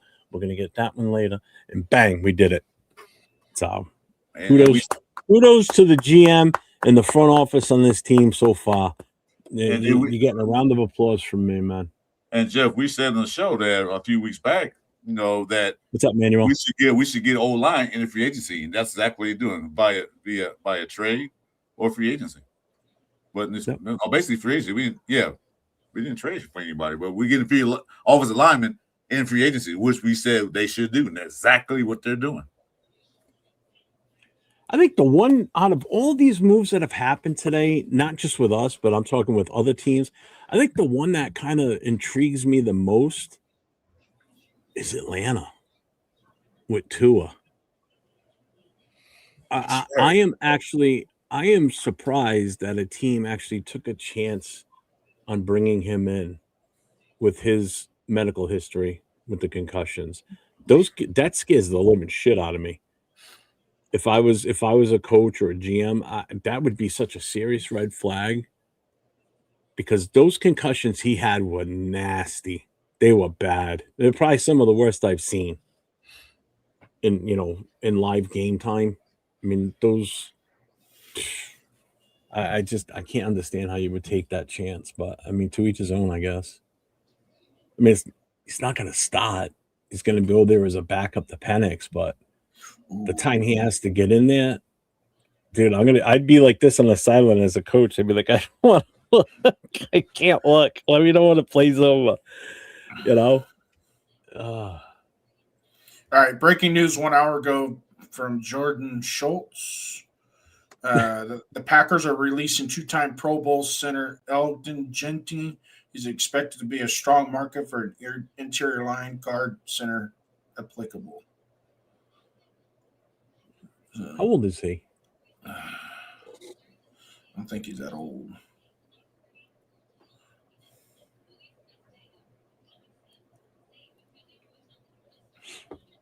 Yeah, it's definitely out there, Eric. I actually just saw it on NFL Network. They just talked about it a minute ago. What's up, man? What's going on? Everybody that's in the channel, if you haven't already, don't forget to hit that thumbs up. All three of us are streaming to our channels, so make sure you go through, hit that subscription, hit the notifications for all three. Helps keep the lights on. We appreciate you all doing this, being here with us, hanging out with us for the last hour and a half.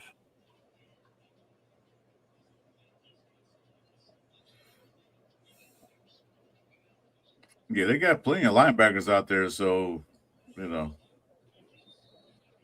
they go for that. Hang on, I'll be right. Yeah, so I don't know. Everybody wants Lloyd. What do you think about Banks? Got nothing on Jawan Taylor yet. I don't know where that one came from. So pump the brake. Oh no, I was looking for the Jawan Taylor sign. There's nothing yet on Jawan Taylor.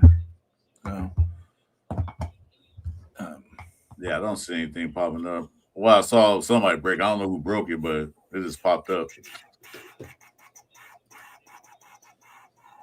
Let's see here. Yeah, Big Tone. I haven't seen anything either. I went all through X just now looking. Got nothing. Looks like Kyler Murray is going to the Vikings. I kind of suspected that. I got no way answering the phone. Yeah, I was just sitting here muted for a minute. Thank you for calling Raider Nation Voices. What's your name? Hey, it's Money Chuck. How you guys doing today? Hey, what's up, Money Chuck? What's going on? Money Chuck. Not much. I called to pretty much pop a cork with you guys. We got Linderbaum. I remember you were really worried about not getting any good offensive lineman job. Yeah. And it's time to celebrate, buddy. Oh, hell yeah. I have been all day since the news came out. Good for you. So now that we got Linderbaum, I got a question for you guys. Yeah. How much more do we have to address this offensive line? And do we need to attack the guard position or right tackle position? Right tackle. I'm leaning towards the right tackle. I obviously didn't hear the news then.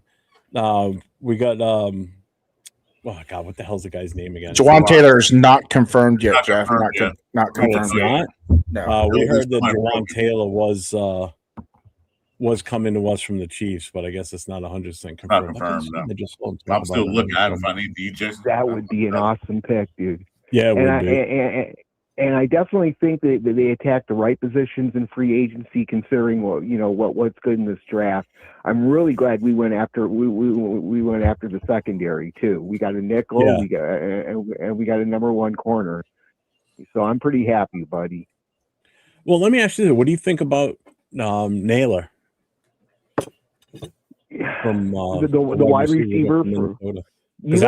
I don't know. I don't know much about him. I just know what I'm learning today. If he is what he is, I thought we had Besh to fill that role as the sure-handed receiver at number 2. Oh shit! We just got Nakobe Dean. No. Oh, we did? Yeah, we just got Nakobe Dean from the Eagles on a 3-year deal. We needed that. He's an outside linebacker, right? Yep. We needed that, buddy. Oh, we definitely needed linebacker depth. Yep. I just saw that, Ja Raider. That's awesome. Wow. So Spy Tech isn't being cheap this year. I got to take my hat off. He's being smart and spending the money where we need to spend it. This is awesome. Yeah. But for the first time in a long time, I hope it's not. I hope I'm not being overly excited, but I'm pretty confident in what we're doing. I like this blueprint. I like what we're going in the draft with. Glad we traded Max, and glad what we got for him. Oh, Michael Pittman went to the Steelers. That's where he went. Wow. But anyways, I'm extremely happy with this. This has been a great day so far. Way better than any of the past years I've seen in a long time. Right. Right. Well, I'm going to get off the phone, but anyways, I do want to leave you guys with that question. Do you think we need to attack the right tackle position or the guard position? I do. Yeah, I definitely do. Yeah. All right. Hey, I'll catch you guys later. Go Raiders, and Jeff, you guys are awesome fans. I'm happy for us. Thanks, man. I appreciate your money talk.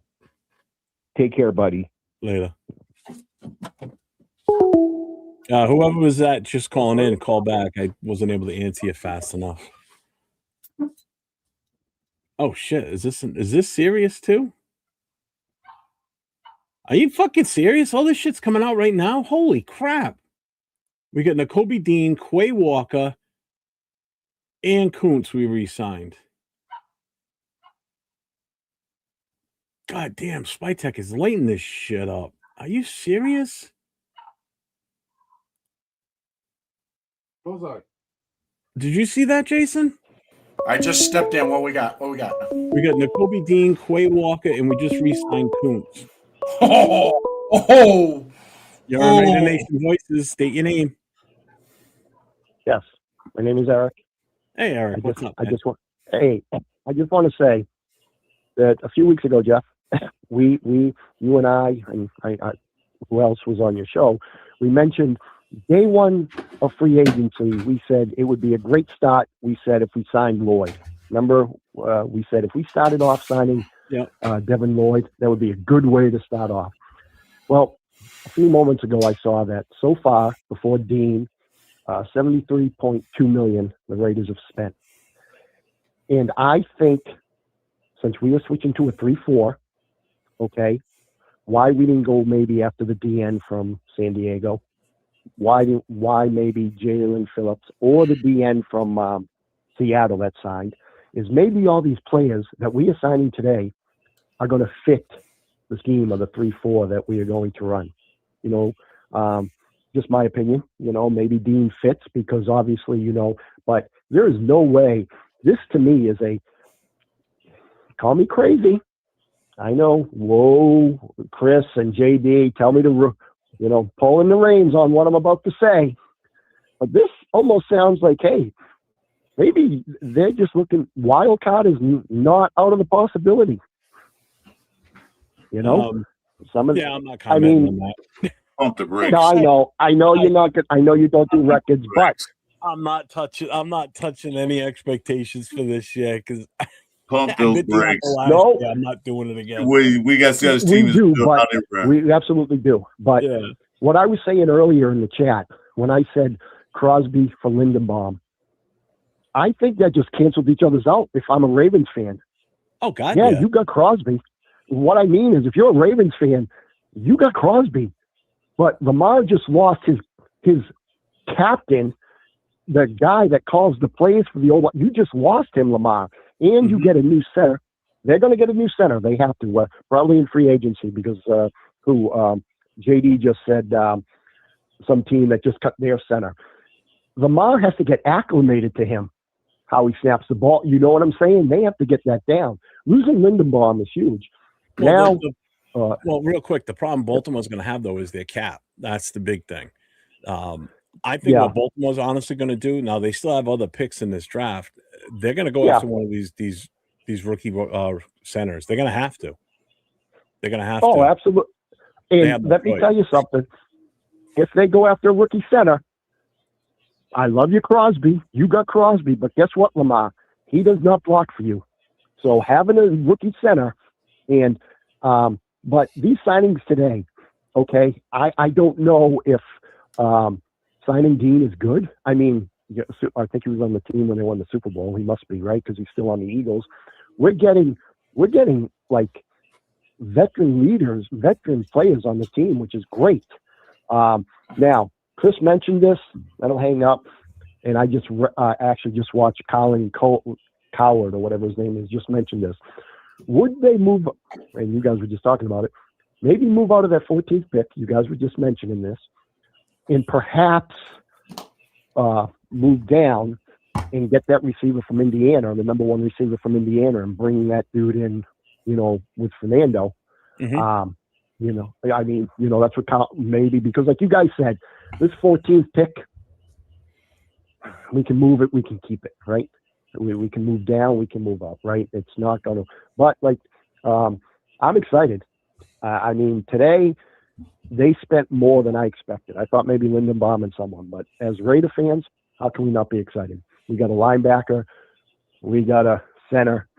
The Taylor thing I can't find, so I don't know if that's just in the or what. That would be great if we stole him, but we'll see what happens.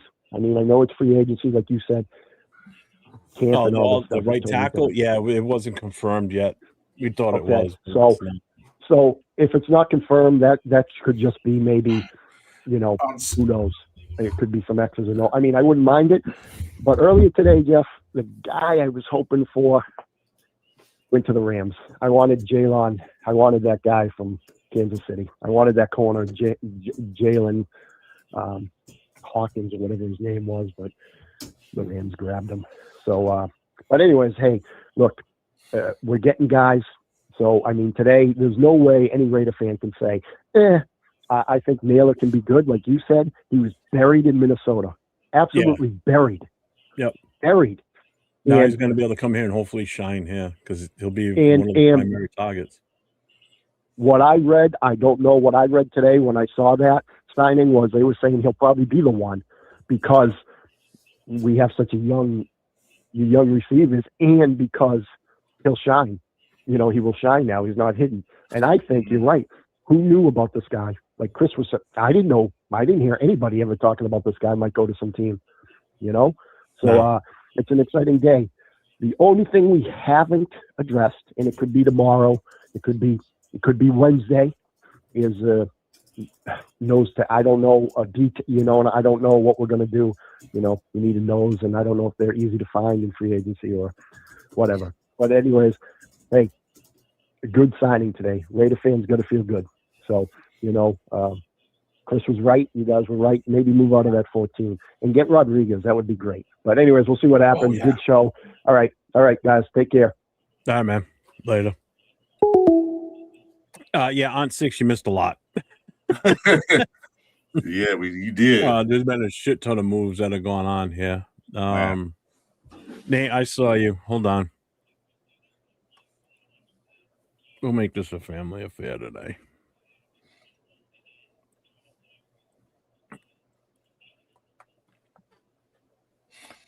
What's up, Ben? Raider Ben's in the house. What's up, my guy? Yeah, he's giving it A++++. Damn. On 6, we can run through this with you real quick here. What's going on? So first of all, we got Linderbaum, which everybody obviously already knows that one. We have Nakobe Dean. We've just brought in linebacker. Is Nate? No. What's up, Nate? Nice hairdo. Look at that. What's up? I'm a little better than mine. Well, I just realized I don't have a hat on. Don't worry about it. So we brought in Nakobe Dean, Quay Walker. We brought in Justin Naylor, the wide receiver from Minnesota. Kwity Paye, the edge from Indianapolis, from the Colts. A Rhode Island guy, by the way, born and raised here in Rhode Island. All year round. We have him as a Raider. I'm so psyched about that one. That one just blows my mind. I was hoping we were gonna get him this year in free agency, but this is awesome. Brother Yaya has you're almost when you get to Brother Yaya. You're already looking at it. It's on me. Where'd it go? Nice to have here on the show. Here we go. All right. Let's talk about 3-year deals paving the way. Brother Yaya, I think you're thinking the same thing that I'm thinking, and I'm betting these 3 guys are thinking the same thing too. By getting these exact players on 3-year deals, now it's going to allow SpyTech to build that roster back up underneath through the draft and get those guys replacements ready in 2 years. Mm-hmm. And then we start to see where you can transition into that quote unquote dynasty level, right? What say you, Nate? I completely agree. I think it's very strategic that all of these guys are getting 3-year deals. And I'm right here with Jason. I think if we continue to build in the draft, which I'm hoping that we continue to make moves and, build our draft stock, not only for this year and next, but, for the continuous years, then we can, if we have success, we can continue upon it. And the best way to do that is through the draft. And obviously we're spending a lot of free agency money right now, but that's to get the team filled at this point, because all of their signings at this point I really, really like, except for maybe like the Naylor. I don't know about that one, but I think that's just a plug and play piece. I agree. I agree. I'm not upset at it. I just think it's a little bit kind of a lot of money, but I agree. I think a lot of these guys are very good and can be immediately placed into this Raiders team and have immediate effect. But you got to look at the other way, that a lot of these are 3-year deals, but they only guarantee 2. So if they the third year that this don't work out, they can release them without losing money. So that's a good how they did the contract is great. 2 years guaranteed, third year optional. We can keep you. If we don't like you or you didn't put in work for us, we can let you go and still save money. I will answer this myself in a second. Just to let everybody know, I did close the phone lines for a few minutes, just to take a little bit of a break from that so we can do a little talking here. My take on that, Jason, this is how you build a team. This is how you sustain success in building an adequate team that's going to propel you for many futures forward, basically. They've got a blueprint that they're following somehow. And this is the way that they're going to do it. And they're showing us right now this is how they're going to do this. And what you guys have all said is right, too, that this allows us to, within 3 years, hopefully any new blood that comes into this roster is ready to take over if we want to part from those guys. Other than that, we keep those guys who we want to keep, we re-sign, and it's a perfect combination mix of growing forward and then just keep adding the pieces that offset what we need and adjust and keep changing what needs to be changed to improve the team going forward. So I think this is a smart way we were doing this so far. We're not strapped down with long ass contracts. 3 years, I think, is more than enough. I think that's a fair offer for any of these contracts. I absolutely love what we're doing right now. This is, I can't remember a past free agency that was as awesome as this so far. Honestly, and granted, we haven't even touched the field yet. Yeah. Also, the 3-year contract got re-signed too. Yeah. Also, with the 3-year contracts, this is another reason why I like the 3-year contracts, is because there's 2 guys on the roster right now that we're going to have to focus on, and that's Genty and Bowers. We're going to have to pay those guys in 2028 and somehow, some fashion. And if we front load these guys on 3-year contracts, when we get to 2028 and in 2029, those guys are taken care of, and they're still on our team. Right. Yeah, we can cut ties with those 3-year contracts at a third year if we need to. But they're going to be a couple of these guys are going to have front loaded 3-year contracts, so they're going to get a lot of their money right up for the first 2 years. Right. First 2 and years. So, and we can't even negotiate Bowers' contract till next year, anyways. So, because he's got to complete this year, and it's not till the end of his 3rd year that we can start negotiations with him. Can I ask Nate something? Nate, real quick. I didn't get a chance to see your reaction to the Max Crosby trade. So just do a quick sentence, brief details on how you feel about it. Yeah, I mean, of course, it's unfortunate that we had to give away one of our better players from the past couple of years. And I'm a huge Max Crosby fan. If you follow me on Instagram, you can see, my initial devastation from it all. I posted a sad TikTok about it, and then I had a post of him when he signed my jersey. So of course I'm sad about it, but retrospectively, I mean, with this, the amount of cap that we got back in that trade, as well as 2 first-round picks, and then including all of the guys that we're signing now, it all makes sense, and it's a little less hurtful. Seeing that we're completing a defense, we're not just going to have just one guy, just a Max Crosby now. we're going to have an actual full team, defense, and that's awesome. But obviously initially it's going to be pretty devastating. For me it was, at least, cuz like I said, I'm a big Max Crosby guy. But I like the return that we got. It was the best offer on the table, so I can't, complain about 2 first-round picks, especially number 14, and then seeing after today as well, the Ravens are losing a lot of guys. Not like super impactful, but they're still losing some guys. And I just think, maybe we can really come out of this trade looking a lot better than just with Max Crosby. So, thankful for Max Crosby, what he's done for this organization, for this team, for the fans, and hopefully he comes back and we'll welcome him with open arms, of course. Yep. And to the Raider Nation, those of you that have 98 jerseys with Crosby on the back, do not be ashamed to wear them. No. Do not be ashamed. There's no shame in what that man did for us. Yep. It's almost like letting your kid go to college for a couple years, knowing that when they come back, they're going to be smarter. Mm-hmm. You know what I mean? So it's tough. It's hard. I mean, I get it. I thought the world of Max as well, but I also know that there comes a point in time where you gotta let them be who they are, and doing what we did, it helps us and it helps him. Crosby's once a Raider. He is a once a Raider, always a Raider. You can't say that about a lot of other players. He's always going to be in the Raider lore. He's always going to be a fan of the Raiders. What's up, Rundown? This is basically a business deal. Not knowing what Crosby said in the background, do you want to be traded or not? We don't know that for sure. But this actually was a business deal, and I think we got the better part of that business deal. Because who knows? The Raiders got a new head coach. Some of the players are leaving. They might be a 4-13 team next year. They would get a higher pick. Yeah. Show's over. Bueno's here. We gotta go. All right. Hey. He's got a fresh gallon of milk in that refrigerator right now.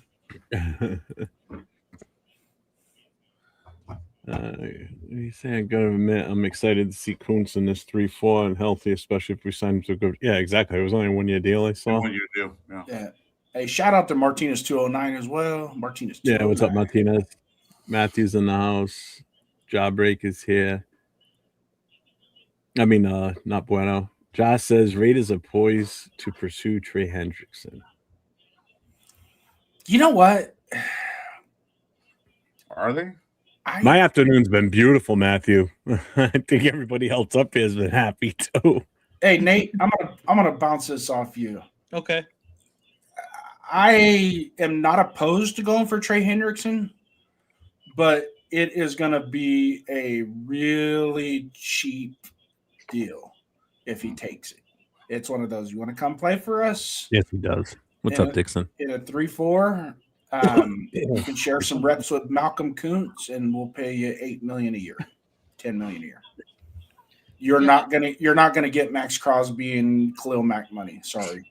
Yeah, no, definitely not. I mean, I would love Trey Hendrickson. He did have a down year because of injury last season, so he did not have the leading the league sack like he did 2 years ago. But I think he would be a great addition to a pretty barren defensive end spot once we lost Max Crosby. With the signings of Kwity Paye and Malcolm Kuntz now, it's the foundation, the plug and play players are there, but we need a guy that's going to put us over the top for that defense. And I do think Trey Hendrickson could be that guy. It's just we have to really kind of gauge how much money he's going to want in this free agency. He's one of the better free agents in this class, and I'm hoping that he's willing to take a little bit of a pay cut, especially considering all of these signings we got. We're running out of money kind of quickly here. And I don't think we're going to be in the market to sign somebody for another huge deal like we did with Linderbaum. No. So we'll really see what happens with Trey Hendrickson, but I would not be upset if we slightly overpay him, considering that he again led the league in sacks just 2 years ago. Yeah. So I would like it. Yeah. Anybody got the numbers for Quay and Nakobe and Kuntz? Let's see. I keep looking. Yeah, posted. Yeah, I was on. He went back to Seattle Nakobe right away. Dean is a 3-year, $36 million contract. Okay. Quay is a 3-year, $40.5 million deal. Okay. Yeah. More fresh. 1 year, $11 million for Kuntz, huh? Yeah, 1 year, $11 million. So he took a $1 million pay cut, huh? Yeah, we're banging the buck that knee is 100% this year. He looked a lot better towards the end of the season, like he got his footing back. He started to show up a little bit. So I feel that Yeah. especially in this 3-4 defense, he can play it. I think he plays better at that outside linebacker spot. Yeah. Yeah, he can standing up. You can put the edge, or you can play backup linebacker. Yeah, so I see good things from him. Question is to everyone: do we still draft a linebacker this year? Of course. If we can get Rodriguez at the right time, yeah. I think if we can, I think that's the guy for sure. If we can get Rodriguez, that would be awesome. Yeah, running at 3-4, we can never have enough linebackers, right? Exactly. I mean, Pittsburgh did it for years. They'd have 5 linebackers on their team. Exactly. Could play at any given level. Mm-hmm. I don't even think we need to bring Devin White back now. I don't see a need for it now since the other guys resigned. I would rather go get Jacob Rodriguez. Yeah, I think Jacob Rodriguez would be a good. Yeah. And pairing him with Nakobe Dean and Quay Walker, that would be nice. That would be nasty. So do we take him at 36? Honestly, I wouldn't be opposed to it. I know it's a little bit higher than what he's going on draft boards, but I think just to solidify, us taking him, I wouldn't mind reaching just a tad bit for him. But I know it depends on how much you value him, I guess. For me, I wouldn't mind it, but I know probably others are going to be a little skeptical about taking him at 36, considering that this draft is a little bit, it's pretty heavy at all the other positions besides quarterback. This is what you mean, linebacker. But this is why we didn't bring Shaheed. Look at how much money that was. 3 years, $51 million. There's no way we were spending that on. How much was he getting? Is he getting? 3 years for $51 million is what Seattle brought him back for. No. So here's my scenario with Jacob Rodriguez. If we take that number 14 pick, go back to 17, get an extra second round pick, so we still have, let's say we go from 14 to 17, we're still in a good spot right there at 17 for a good blue chip. And then we get a second round pick, it would probably be right around 50-ish, right? I would take Jacob Rodriguez at 36 at that point, because now we got more to play with. Yeah. With the 17th and the 50th pick. I'd like it. That's what I would like it. Who are you guys eyeing at 14 is my question. I think that's the biggest question that everybody has right now. I know I have my guy that I want. But who do you guys think at 14? Well, I can tell you. Well, go ahead, Chris. Go ahead, Chris. Oh, no. Well, we said that earlier. We missed it earlier. I don't know if you heard, but I'm what Jason said, and I agree also with him. With Jeff, I use that as a money pick. I would like try to trade it and get some more picks later in the draft. But if honestly true, the 14 pick, I'm definitely going for the best cornerback if wants, or safety is if he's still there. I doubt it, but if he's still there, I would take him. That's why I'd go back to 17 and get Thieneman at 17, which will kind of be a little bit of a reach, but that's a football playing junkie right there that ran a 4.3 640. Good night. But hey, in all honesty, at 14, if you look at the past 5 years with people at 13, 14, and 15, if you stay BPA there, some really good players fall to that position. Mm-hmm. Really good. But I don't think it's going to be as much this year because there's not going to be a first top 10 run on specific players. Like there's going to be 2 or 3 edge rushers, a linebacker. You're going to have Sonny Styles. You're going to have, Reuben Bain. I see Reuben Bain sliding all of a sudden, which is fine because I've watched his tape and I really think Nestor is actually better than him, to be quite honest with you. I would probably venture to say, if Reuben Bain slid to 14, so be it, because we are going to 3-4, and he's going to play. He's going to play a defensive end. He's going to play the 5 technique, and that's where we want. And he's really good against the run. The championship game that was his bread and butter, was against the run. And that's where my concern was when we traded Max Crosby, is because he was so effective in the run game. I figured that we would probably see a little bit of decrease in the run stopping production. But now that we signed 2 great linebackers and we're signing Kwity Paye, who was a very good run defender as well with his time with the Colts, I think that more than makes up for it, honestly, at this point. We still have Butler. We still got Jonah Lalu. Exactly. And Hemingway and Big East didn't get their fair shake last year. So exactly. I really like Hemingway a lot too. So, iron sharpens iron. Yep, definitely does. So, Nate, were you not able to stream to your channel? Oh, I just forgot to do it because I was excited. No, because I just realized that for some reason it was checked off. It wouldn't allow you to. I don't know why that would have been checked off.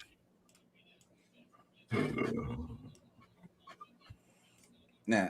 Raider Cowboys just made a trade. Did they? They're acquiring Rashawn Gary from the Packers for the 2027 4th-round pick. Yeah, I saw that. I saw that yesterday, that was in the works.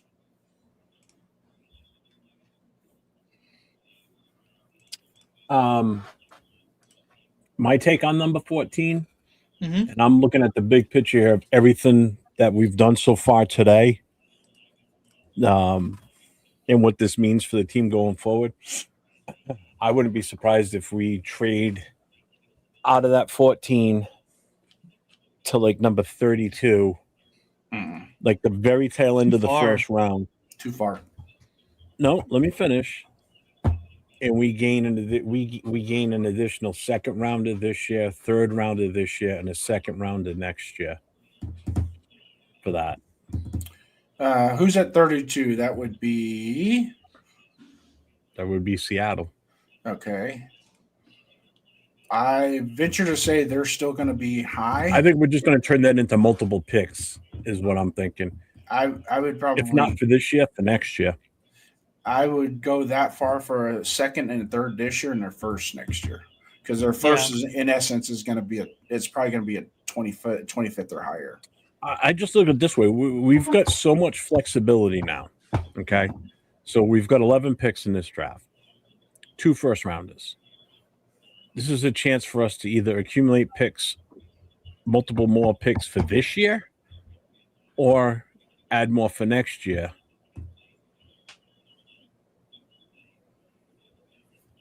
So there's so much that we can do with this. The options are endless, to be honest with you. Yeah, but and I don't know about, we'll see, Nate, Chris, when I say this is when I say when you have a pick like that in the 1st round, going forward more than 5 picks or going back more than 5 picks, you really start to sacrifice how you got that pick and what the value of that pick is going to be at that point.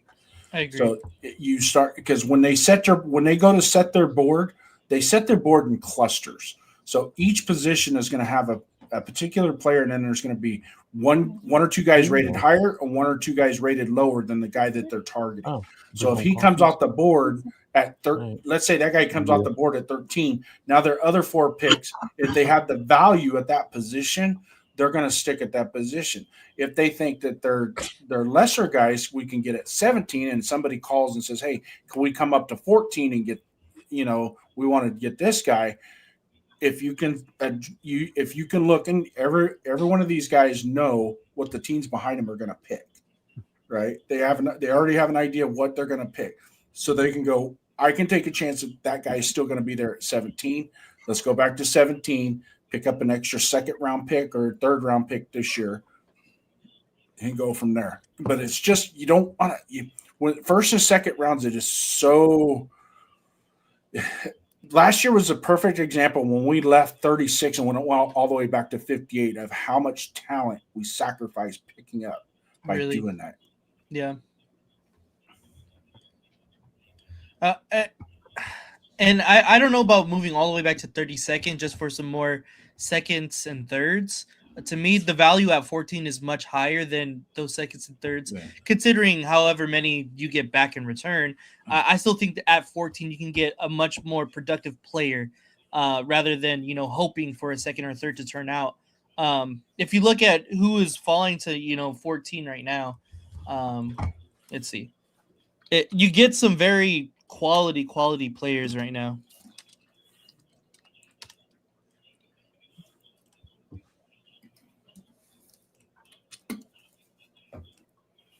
I'm just looking to see who's got multiple picks early in the second round too. Nobody does.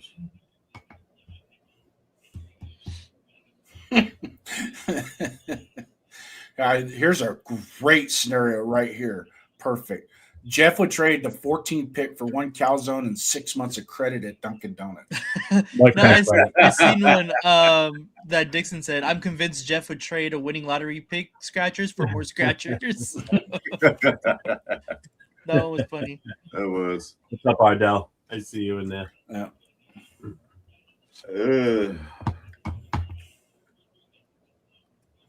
Yeah, I think just off the top of my head, we're about 45. We're still about $45 million to the good on our salary cap. We don't have to spend it all in one day. I mean, obviously. No, but the league rules say that we have to spend most 90% of it in 4 years. So whatever we got for the last 4 years, we got to spend that too. Yeah, this is the year that our salary cap is put up against the fire. We have to spend. We have to spend it. Yeah.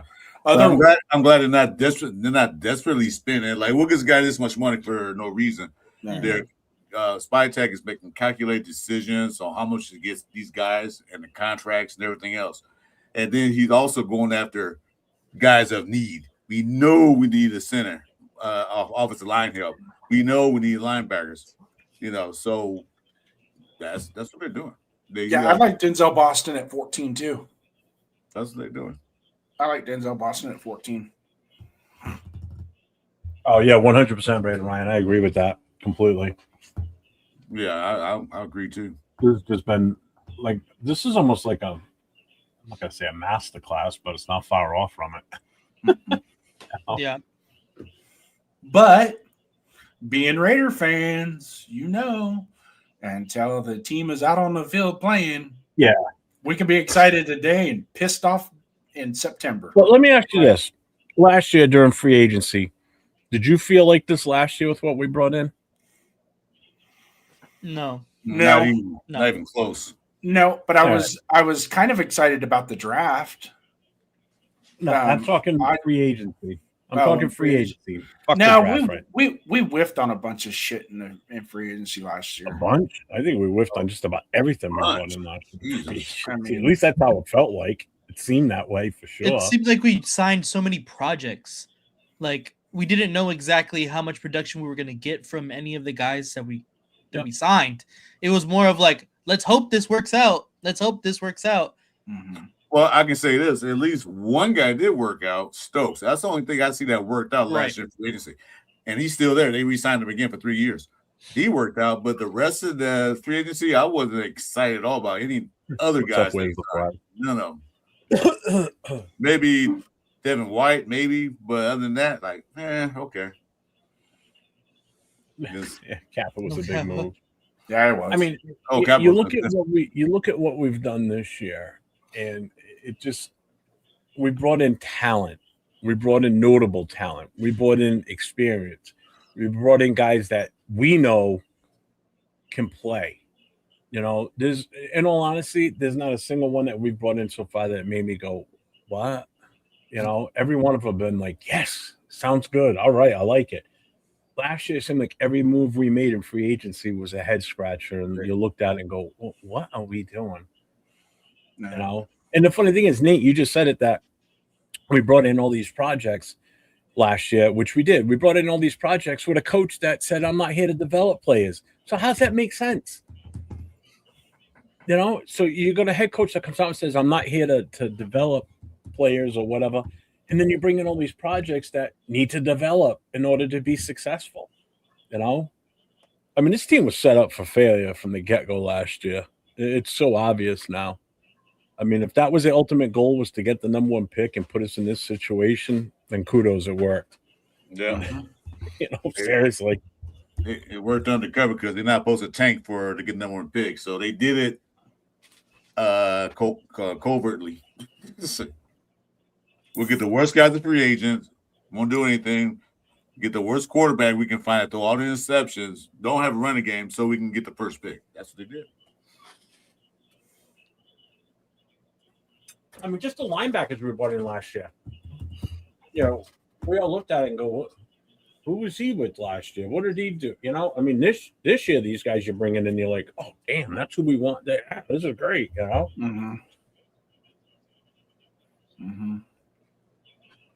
I still see any news about the Taylor guy from Kansas City. I haven't seen anything pop up.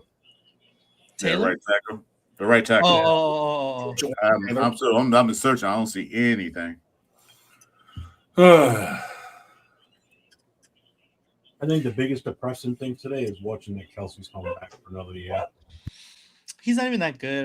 Who cares? Just the whole Kelsey. I just wish he'd go away. I just can't stand his face. Well, you tired of seeing Taylor Swift on the field or what?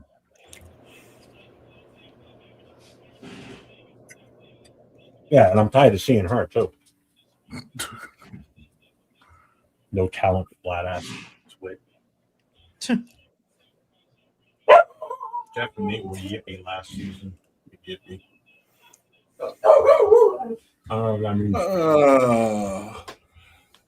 But all in all, has anybody seen what Gino went yet? He went home to cry. Seen Gardner Minshew signed with somebody. I heard he's got his junior bacon cheeseburger going. Geno Smith hasn't signed with anybody as of yet.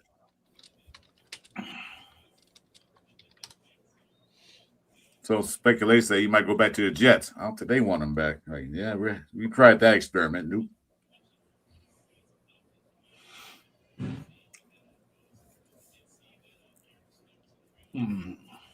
Boy, she's a flat ass. There's nothing to her.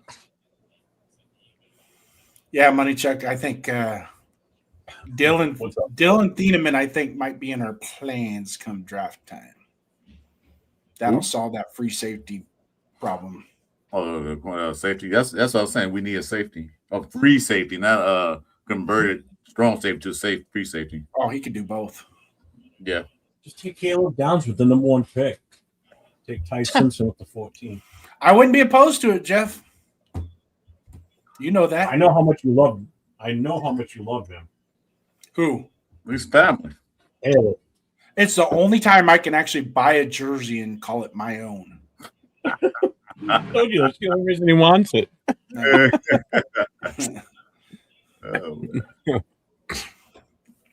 That's what you guys used to tell me until you guys started watching him. You go, whoa, maybe JD was right. He is pretty good.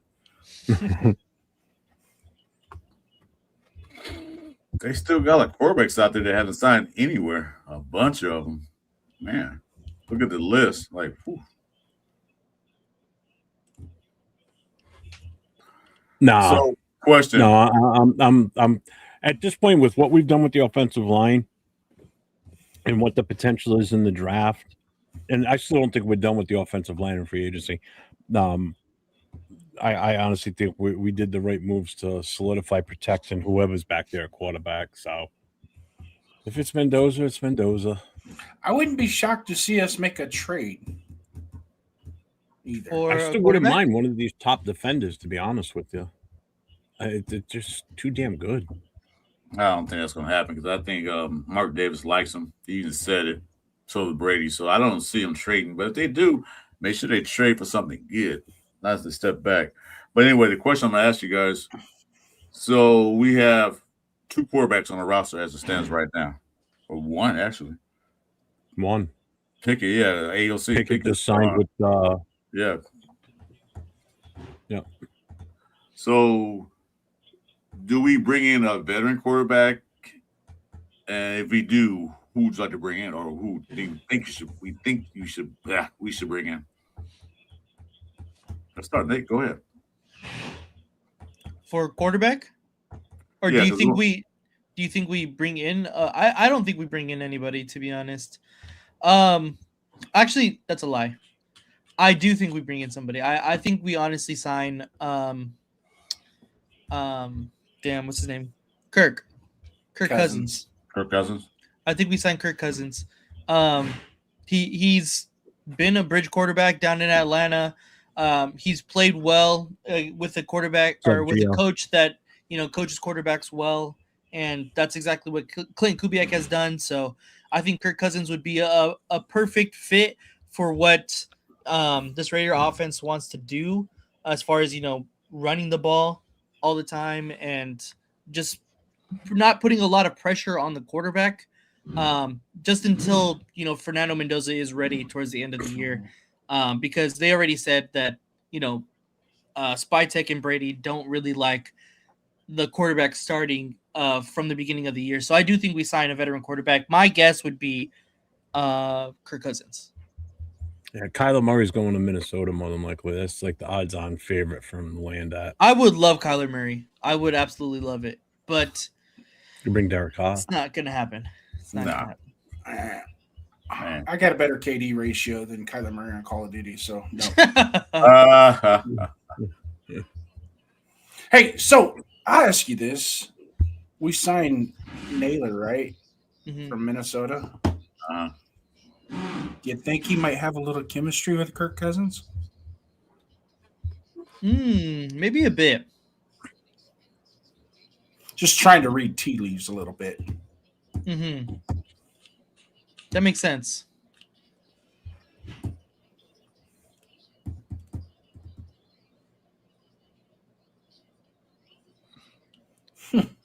Philly OG says that we traded Jackson Powers Johnson to Baltimore for a 4th-round pick.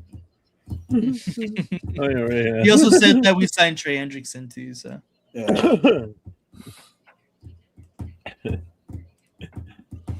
I'll be something else. Let's try Philly Mike. Gracie, shut up. If we traded JPJ for a 4th-round pick, I'd be like, you were doing so good. you were doing so good, John. What was it? 4th-round pick? So check this out, Ja Raider says. Reason Raiders got Dean and Walker. They both played together in Georgia. They were fierce too in Georgia. Makes sense.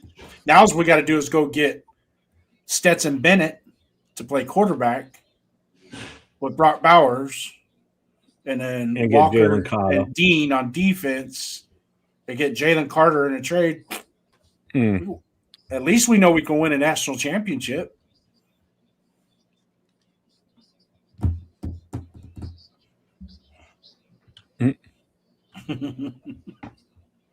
I got that, Jason. And we skip on Fernando and we draft Carson Beck in the 4th round. Oh, as a backup to Stetson Bennett, just like he was before. All right, while I got the phone line shut off, I'm gonna run out for a smoke. Okay. We've already been on for over 2 hours. As soon as I come back in, we'll open up the phone line again. Okay. I got a message from Ray to Will to open up the phone line. I got to take off because the wife's coming back, so I'm got to get out of here. All right, Chris, thanks for coming on, man. All right, Chris, appreciate you, man. All right, you guys. Thanks, Chris. Nice seeing you again, brother. All right, take care, guys. Have a good one. Go Raiders. I'll be back. All right, back to let's see here.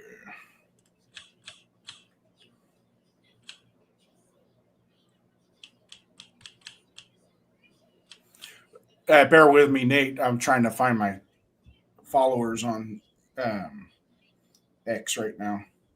No, you're good.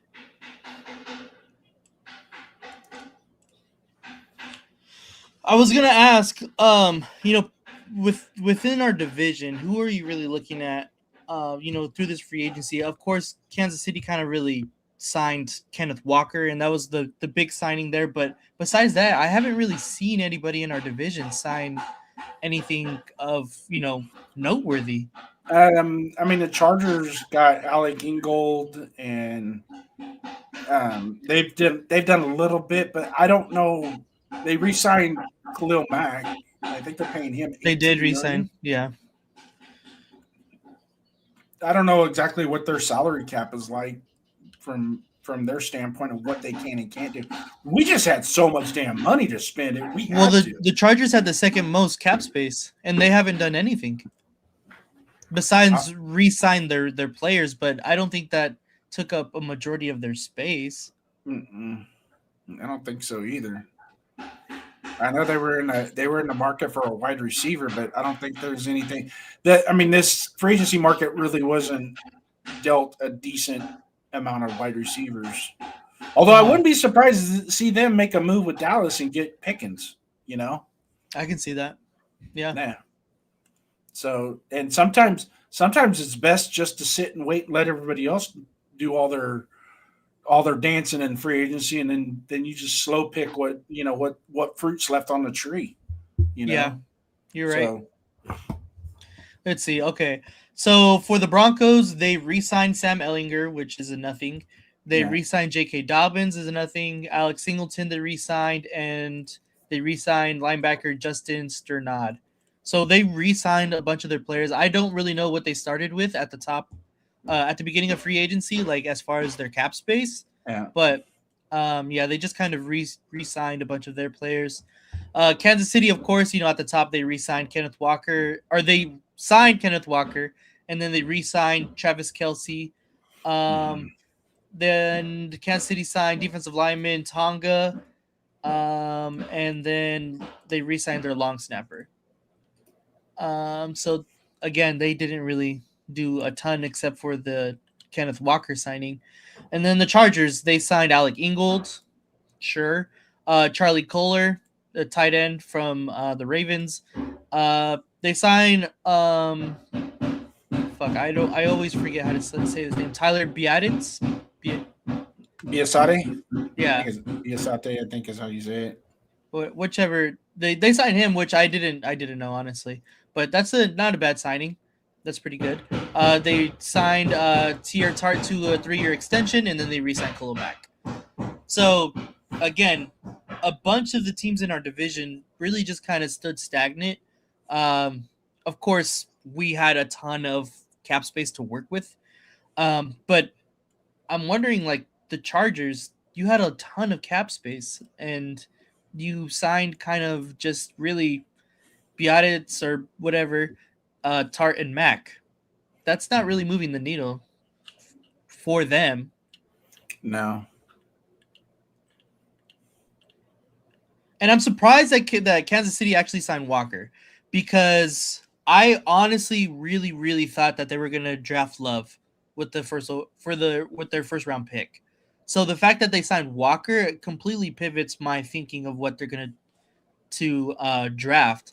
And I think they go offensive lineman, especially if they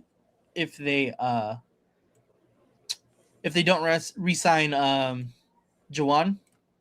Mm-hmm. So I think they go after an offensive lineman. They're at what, like 7? Their draft pick. Who's that again? At 7? Kansas City. 9. 9. Yeah, there is some talent right there at number 9, especially in the offensive line. Yeah. Positions. So. Yeah, but I could see them going skill player at 9. Kenyon Sadiq. I seen Ja say you think it's a tight end for Oregon from the quiz. I mean, it very much could be, considering that Travis Kelce only signed for a 1-year deal. Right. If they get the Kenyon Sadiq, I think he's a very good player. I'm not convinced on him, honestly. He has all the athletic ability. I'm just not super convinced on him.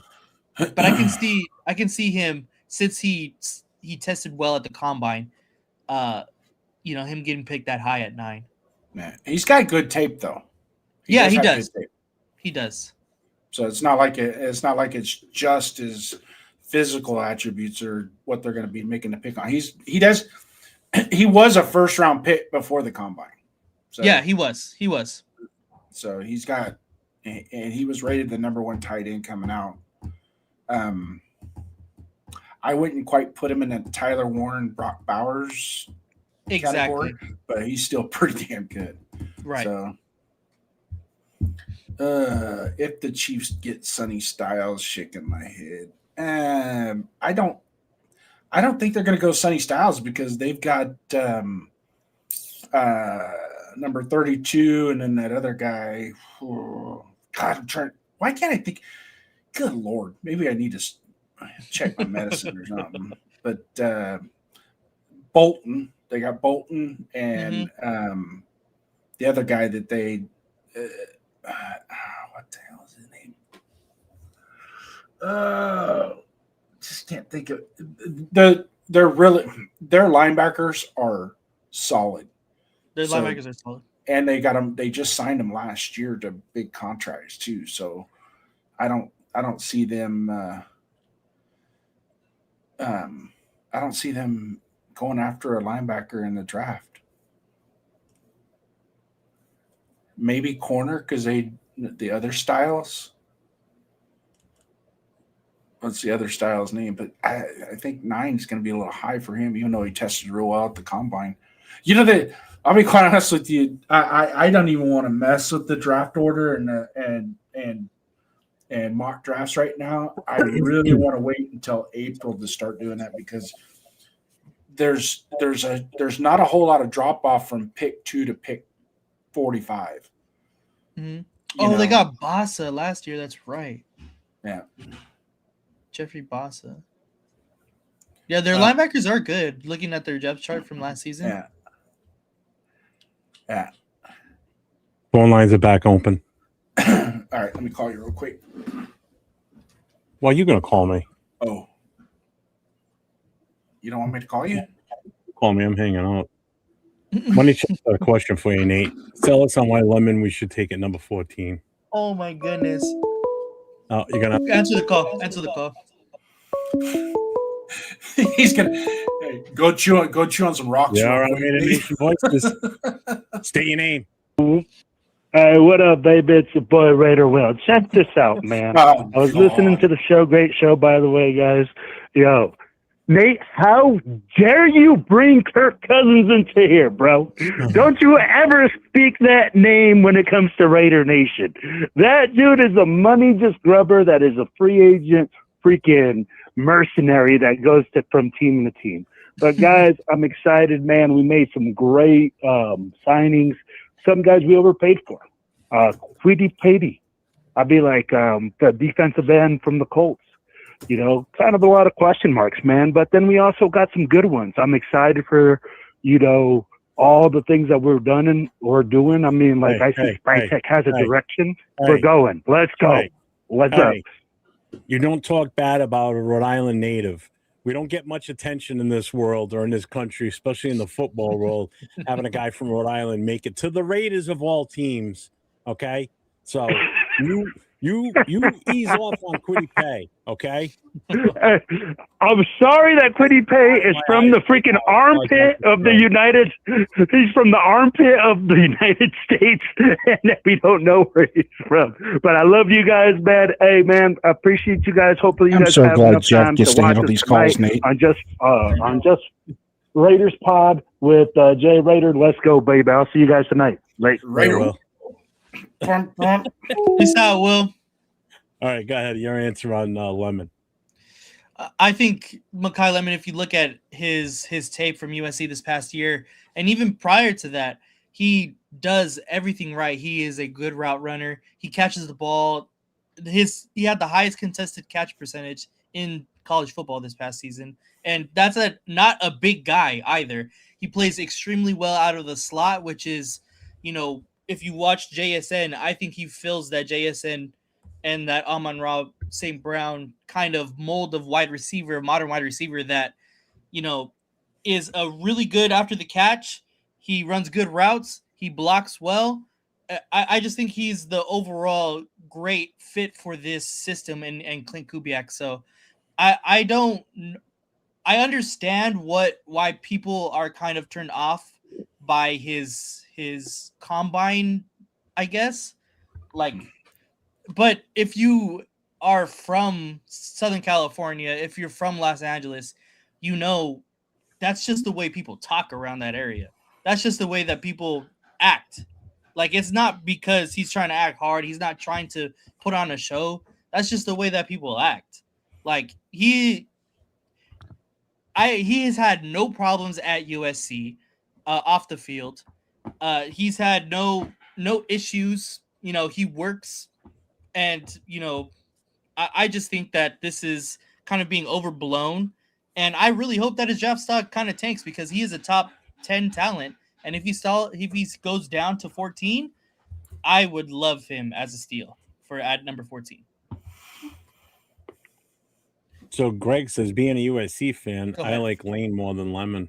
Lane is bigger, can handle those dirty.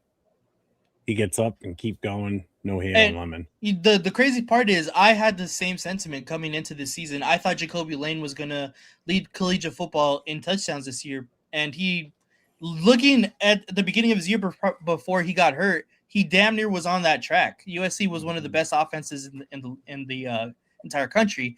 And Jacoby Lane is a big wide receiver. He catches everything. He has a huge catch radius.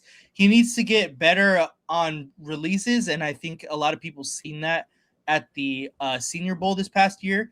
And I think he needs to get a little bit better after the catch. He's just kind of like a long, lanky human who's kind of awkward in his body. But if he can learn how to control it, get his body control, I think he can be a great wide receiver. And I've been saying Jacoby Lane, let's pick him up in the second round for a few months now. Mm-hmm. I've been saying that on all of our shows, that I really like Jacoby Lane.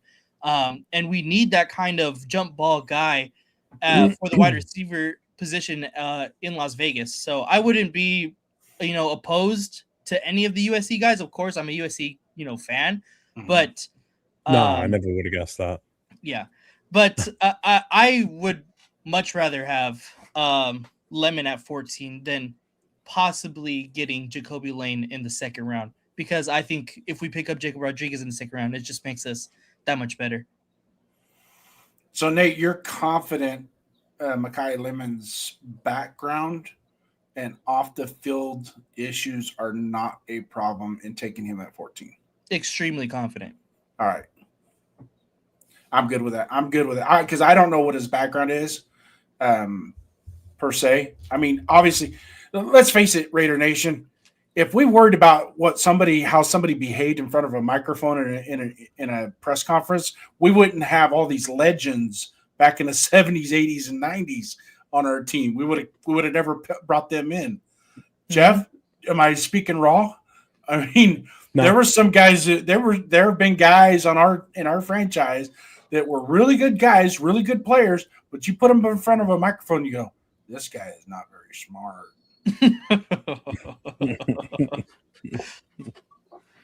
And then you come to find out he's actually pretty smart and he plays damn good football. Mm-hmm. You know what I mean? So that's not, and I'm going to tell both of you anti-Mendozers that watching Mendoza in his press conferences, there's nothing wrong with that kid.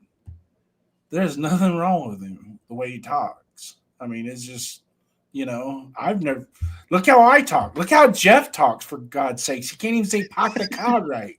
Pak the car. No, you know what I mean? Don't know how to listen to it.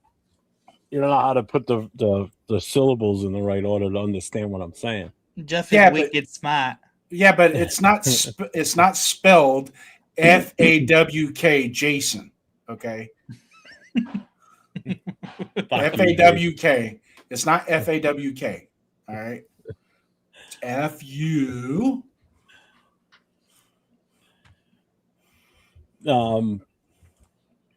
Bueno, he's saying I have eyes in the linebacker room, not laying in the room. He corrected himself. Your refrigerator's acting up. Bueno, go get it.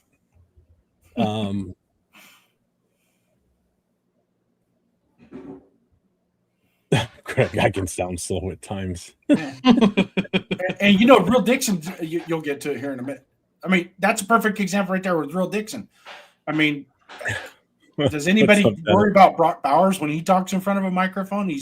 I forget shy, about that. Don't even notice shy, has a little bit of a lisp to him, you know, and you know, who cares? Really? Yeah, that's though. what we call that's what we call Massachusetts residents. We call them massholes. But I live in Rhode Island, so I'm not in Mass. And how dare we make fun of Real Dixon Cider? That's one of the best chat guys we have. Now, Bueno, on the other hand, who knows? He's AI. He's AI. I think He's he is. AI. Yeah. I think he is. Comes right out of the Samsung factory. He's always running from Rorschach, though. Rorschach's got him scared. Yes, definitely. Make sure you guys hit all those notifications. Hit the thumbs up on all the shows. Make sure you get around and hit all the subs to everybody's channel that's in here. I got really good news. Was here, but he's still streaming. Let's hear it. I need 307 more subscriptions to get to 500. Nice. Bueno, if you're obviously in my channel, can you put up the links to Jason's and Nate's in my channel, please? Dark Cycle, probably the best day as a Raider fan in my life. It's one of them for me. Yeah, it feels so good. In a long time. Yeah, my bathroom is getting remodeled, so there's. I was just gonna say, what the hell's going on? Why did you blow it up, or? I blew it up so bad we got to replace it. I'm not taking Mendoza. He rips his toilet off the flange. Exactly. I can't wait to see Jeff at the draft. I right now I have 36 feet. 36 feet. 36 what? 36 feet. 36 feet. That's how far that hat's going to fly. No, it's not going to fly if we take him. Not at all. Nope. What are you going to do? Smash it and stomp on it? Yeah. Nah, man, that's Nate stamping out checks for the new free agents. So there's the links there, guys. Yep. For Nate and for Jason. Yep. If you guys are not in their channels, make sure you get over there, hit the sub, hit the thumbs up. Show them the love. We got to get these guys kicking in the numbers now. Now the wife and I were looking at. Leo sent me a link earlier today on the packages and everything, and then she's got a connection. The same guy that got the tickets for my son and I for the Patriots Raiders game. She reached out to him to see if he has any connections out there, and he sent her a list of all the packages. Oh, fuck! Oh, there's one for just Thursday night. It's over $6,500 per person. Damn. Yeah, but it's what? You're like basically in like a luxury section. So you got these real nice, comfy seats. You got your own concierge, so they'll bring you food, drinks.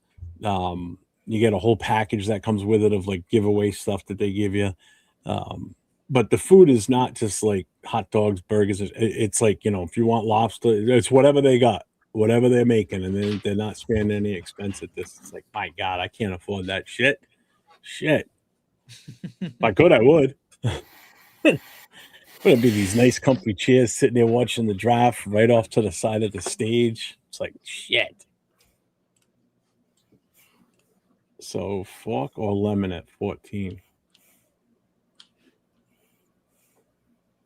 Nate wants lemon at 14 if we stick with the pick, if he's there. Yeah. Do you think he's going to fall to 14? Yeah. I agree. Yeah, I do. Yeah. He's going to. Because was it Taylor? Is that the other kid? Tyler? Who's the number one wide receiver? Because I've seen him go Carnell as early Tate. as Yeah, Tate. Carnell Tate's Maybe going to again go. with a T. He'll be top 8, top 10. Yeah. And then I think Denzel Boston's going to leapfrog Mikael Lemon. Denzel Boston has just got a lot of good production. And that's hard to overlook. Flip Chico.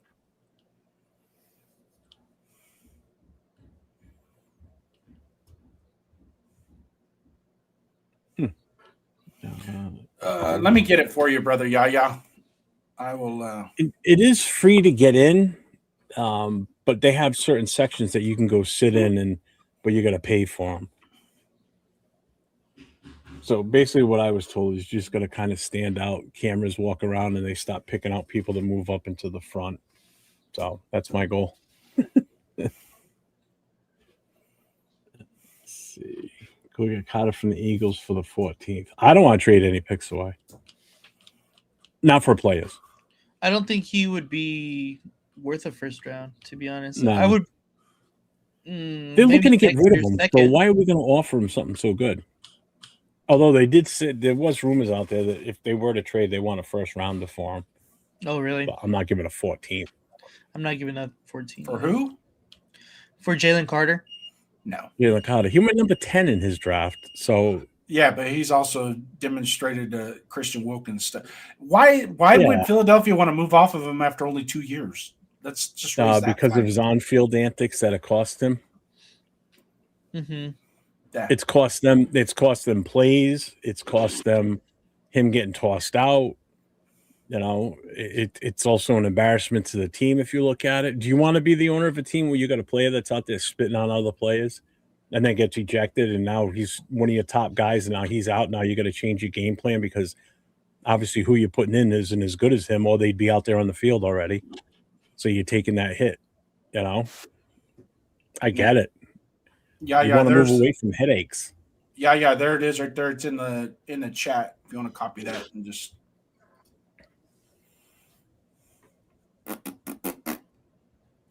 What's up, Chewy? Chewy's in the chat.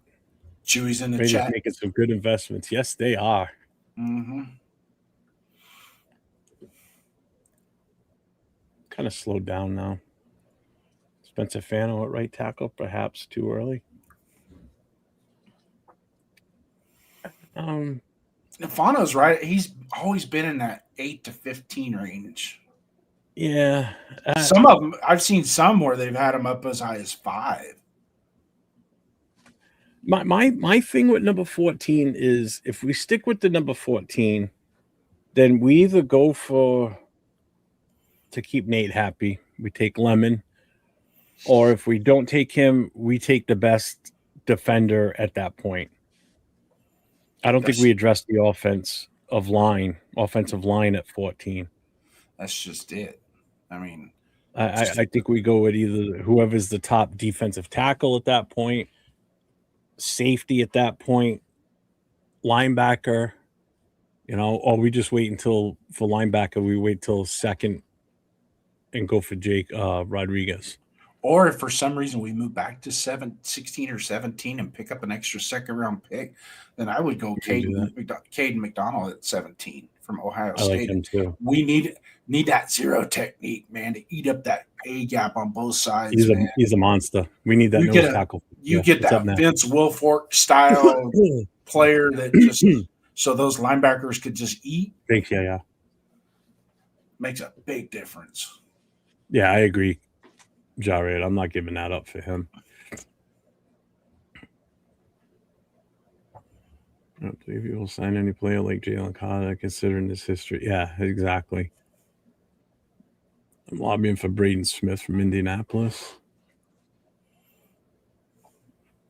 Some dogs that can hunt the QB. As a group, not as one person. As a group, we all get after it. A hunting party. A hunting party. Let's all meet at the quarterback, folks. Because I'll be quite honest with you. I think some of the defensive linemen that we have right now, they sat and waited for Max to make the move before they did anything. You're on Raider Nation Voices. State your name. Hey, this is Madman. Hey, what's up, brother? What's going on, man? Not much. Yeah, I'm Raider. Hey, so here's my thoughts here. Linderbaum, is one that I was kind of like, yes and no and stuff like that. But now we can stop talking about whether JPJ is going to be the center. You know what I mean? So it's good to go there, right? And then I get home from work and I go, as soon as I pop on a freaking YouTube channel, it's like, damn, Nakobe Dean and freak Quake Walker just like that, back to back. I'm like, dang, dude, these guys got their wallets out.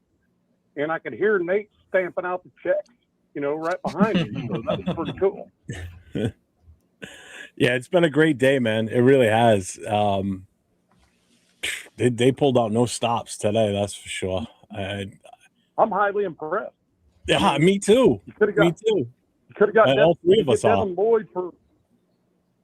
You get Devin Lloyd for quite a bit more than both those guys, but then you get both of them for a fraction more.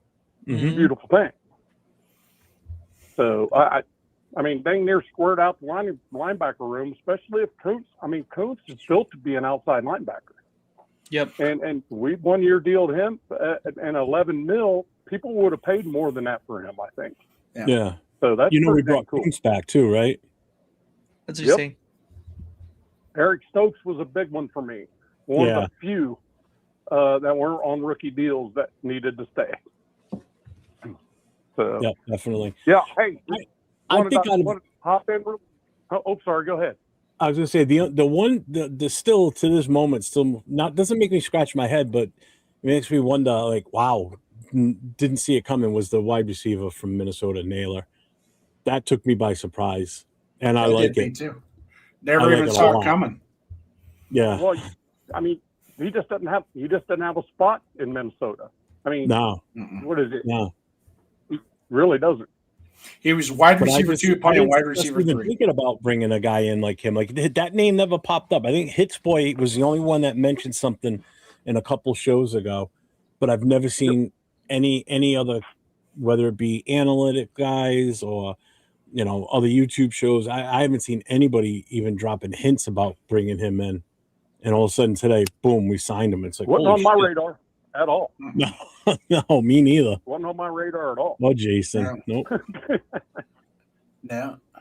Hey, just Walker wasn't on my radar either. I got to get on a conference call here in a little bit. I got an offer letter for my new job, so I'm going to have to go on a conference call and nice. Cool. do a little renegotiation with them. You need an agent, let me know. I only take 5%. Jason said if you need an agent, let him know he only takes 5%. No, they have a weight limit. They have a weight limit. Why? Because you're fat. Nice. He's laughing. He's laughing. Of course he is. Love you guys, man. You guys have a good one. Hey, Nate, one thing for you, bro. God, he's listening. One thing for Nate. Hey, the stash is rounding out pretty nice, brother. Maybe these moves by the Raiders getting that thing filled out a little bit, but you still got to get that connected down low, bro. Get that connected to the other part, and you'll be all right. Down to the beard, bro. You'll be all right. There ain't nothing wrong with your mustache. 2 more years make it happen, and you won't like it at all. It'll be a daily struggle. Hey, man, love you guys. Have a good show, man. It's been good so far. Love you. Appreciate it. Later. All right, bye. Bye. Get that, man. I was gonna bring Navman on stage anyways. There you go.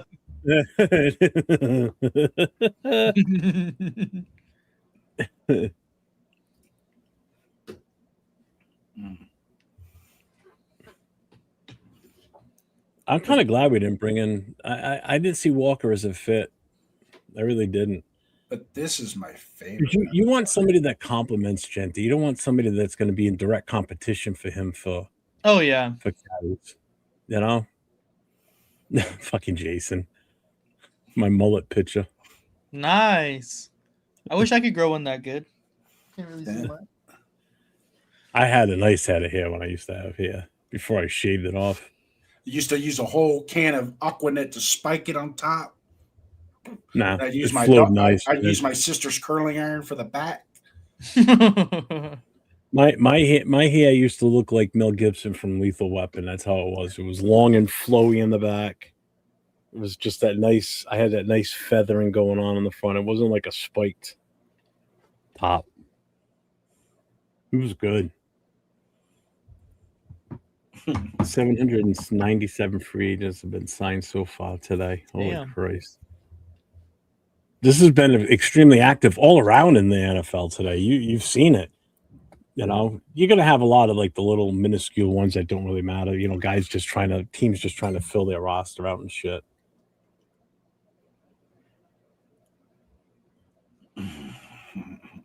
Keep on keeping on, Spy Guy. Yeah, I think Spy Tech's doing a wonderful job. This just solidifies how much control he did not have last year.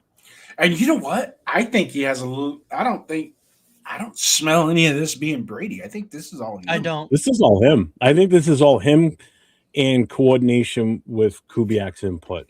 Agreed. 100%. How it should have been. Brian Hunt. What? Brian Hunt. Remember that Brian name? Hunt.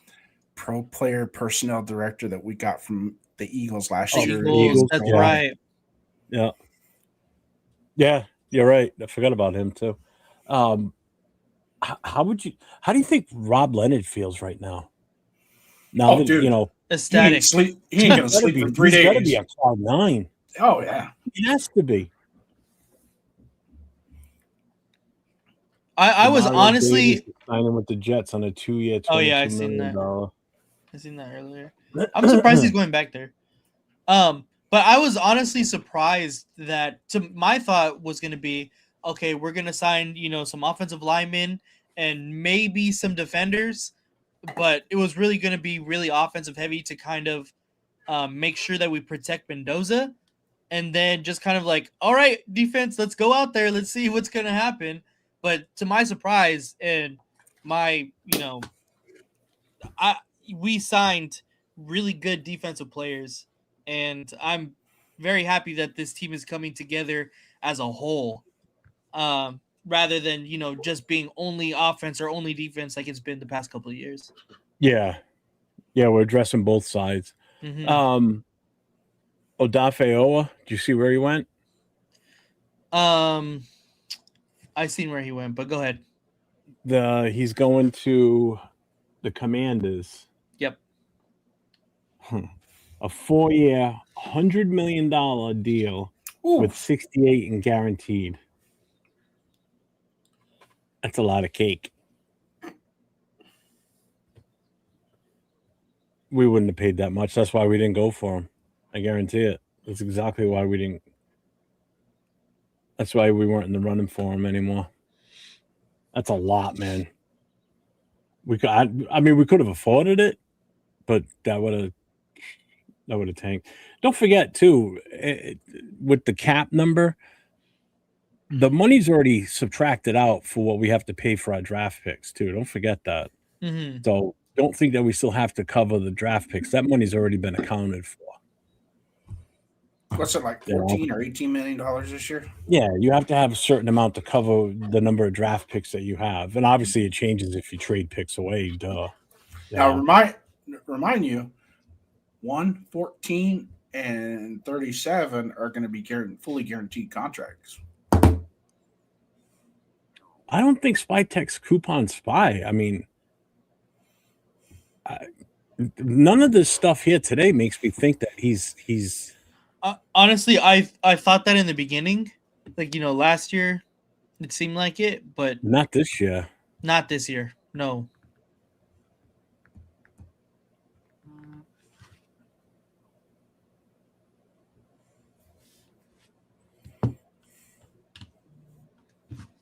I gotta catch up. I'm way behind this in the chat. Yeah, hurry up, Jeff.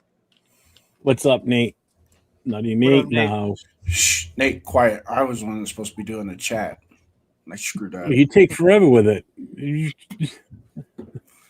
Well, I'm used to my channel where I only got like 5 or 6 people chatting. I come into your studio, and it's like trying to go through the Allegiant Stadium and talk to everybody. You should see what it's like on a Wednesday night when we're doing a connection. Jesus Christ. I see it. That's all because they come to see Nate, not you. Exactly. What's up, C Raider? Let's see. Never lost hope on Spy Tech. Fans wanted him fired longer. Right? They did, yeah. And it's true. It's true. They were like, oh, we should fire Spy Tech too if we're going to get rid of Pete. Oh, thank God I'll tell you what. Thank God we fucking didn't. I don't know where we'd be right now today. Oh, we'd be lost. Yeah. It does feel like Max fucked up wanting out. Yes, sir. It definitely does. Baby. Yep. I'll have to reach out to Quiddy and see if make him an honorary member of the Black Hole. Oh, he's on a first name basis, Jason. Quiddy. Never met him. I don't even know. I'm surprised. Rhode Island is like the size of my bedroom, so. Does he have the same New England accent as you? I'm sure he does. All right, we're screwed. Maybe not. Yeah, I just seen that. You know, a good question though. I think about it because I'm not trying to be non-PC with this, but when you think of the New England accent, I don't usually hear anybody else other than milky white people like myself that say it. I haven't heard too many people of color talk like that. Never really realized that till just now. Some of the New Yorkers. But he does have I think it's a Nigerian background. Yeah. So he may have a little twang with that. So it wouldn't come across the same way as a true New England accent. Let's see. What's up, Moval? What's up, Stevie? Yeah, Max Crosby just posted on X. Now all of a sudden you guys want to build a roster? I know. Is that what he said? No, I'm kidding. But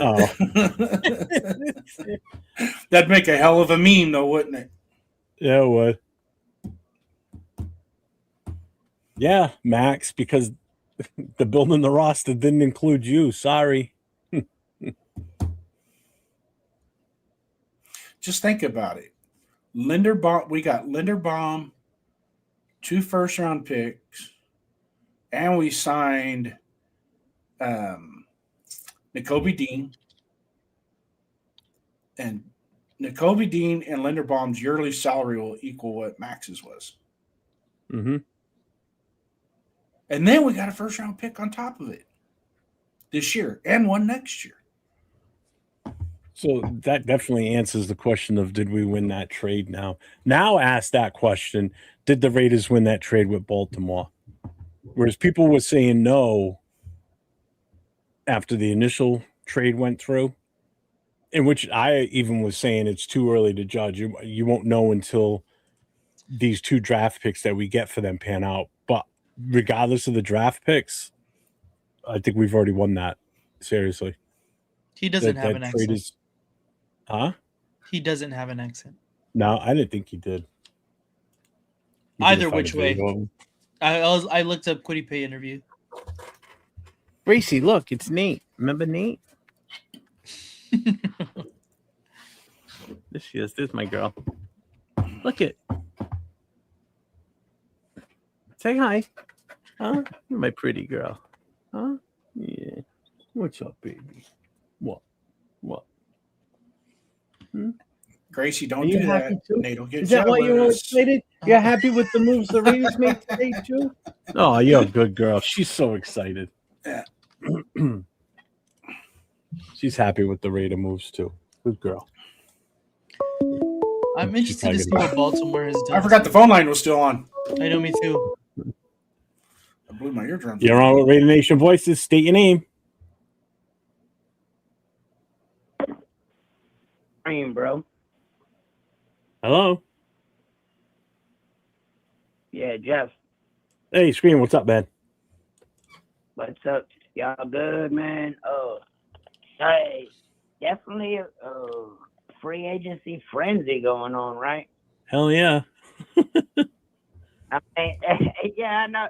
Like, I mean, I've been following y'all for a little bit, so it's cool. It's just Linderbaum. I mean, I kind of didn't even see that one coming.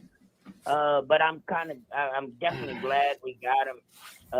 It's a need for the Raider organization to move forward.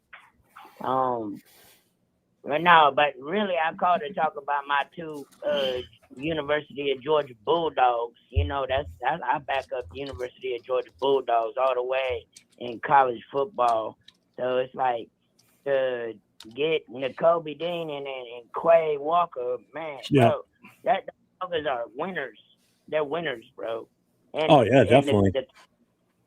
And the chemistry, their chemistry has been there like 5 years ago. So anybody that's thinking that this is gonna be something new, it's not new to them. I wonder if they got like a conference call from the Raiders calling them both at the same time, saying, "Hey, you know, you guys want to come over here to the Raiders? We'll bring you in together as like reunite you guys as teammates here in Vegas. You know, let's go ahead and do this."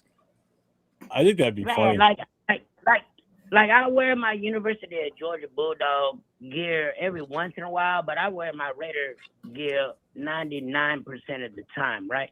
So it's like the thing is, those two dudes, both in silver and black uniforms at a professional level, competing to try to do something that they already did a few years ago in college, which is win a championship. Yeah. Yeah, bro. Like it you know what I'm saying? It's chess, not checkers, bro. Like if Spytech and his crew did a conference call, that'd be good on Spytech. Hell yeah, that'd be the smart way to do it. Kill two birds with one stone. Done and over with. You know? Right. Right, because I mean, you know how quick everything run through. I mean, like y'all getting new information right now with the latest free agent frenzy on y'all laptops or devices that y'all got right now. Like, you think these professional people they ain't talking? Like Quay and N'Kobe, they talked about this probably last month. Yeah.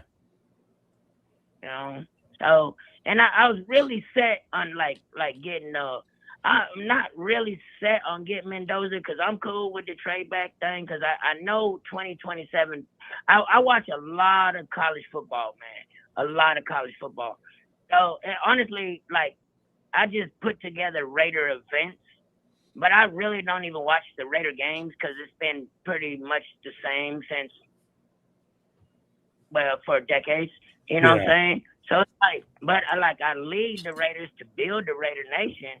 But it's like, man, they like scream, you don't even watch the game. I'd be like, bro, I already know how this gonna go.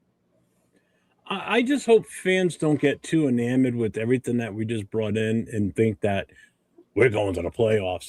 They still have to have patience. You know, this isn't going to fix overnight. I mean, we're bringing in pieces that will eventually, hopefully, get us there. But this isn't like an immediate fix. I mean, hey, if we make the playoffs and we have an extended run into the playoffs, then so be it. That's great. That's a beautiful thing. I'm not going to be mad with that. But if we don't win a shit ton of games but we're still competitive and we're showing that heart and determination that we're building this the right way, that's what fans have to take from this. They have to stay positive because if they don't, the fans are going to fall into that same rut that we're always in, and they're going to want to fire the coach and then get rid of Spytech because all those moves he made were for nothing. It was stupid. You can see the writing on the wall if it goes that way. You already know that's what people are going to do. So fans still have to have patience. Those are also the same Raider fans that want us to run a flea flicker every play too. Worldwide, people are just impatiently patient. You know what I'm saying? So it's like, yeah, you gotta see the build. I mean, everything happens in due time. But I mean, the moves that are made, they're areas of emphasis. So it seems like they using this Monday as a good a statement to the NFL. Let's just put it like that. Because, I mean, I'm pretty sure the NFL want to see the Raiders get back there now. I mean, our Godfather's been gone for an extended period of time. Rest in peace, Al Davis. But, like, they got Brady in there. They're not going to let Brady lose.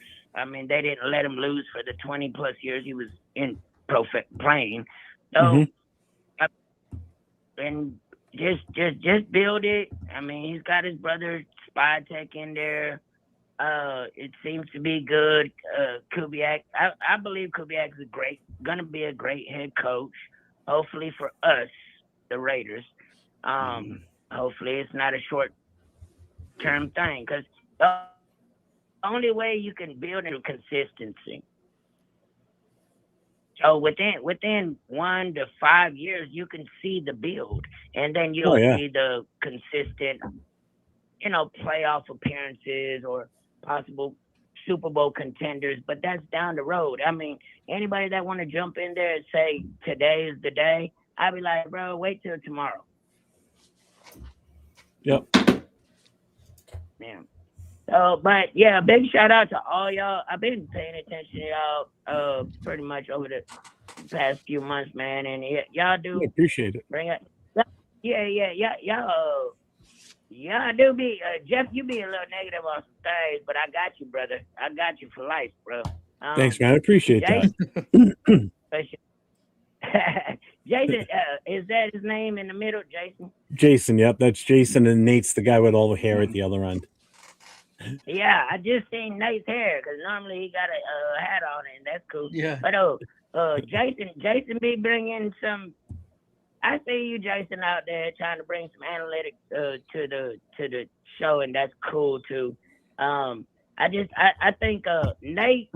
I see you over there, but you kind of biased on the California thing, bro. Like, cause I'm a California dude, but like I don't just stay there because I'm like worldwide. Like I move around the whole earth. But Lemon, maybe. I still think we just build Styles, draft Sonny Styles at 14 if he's available.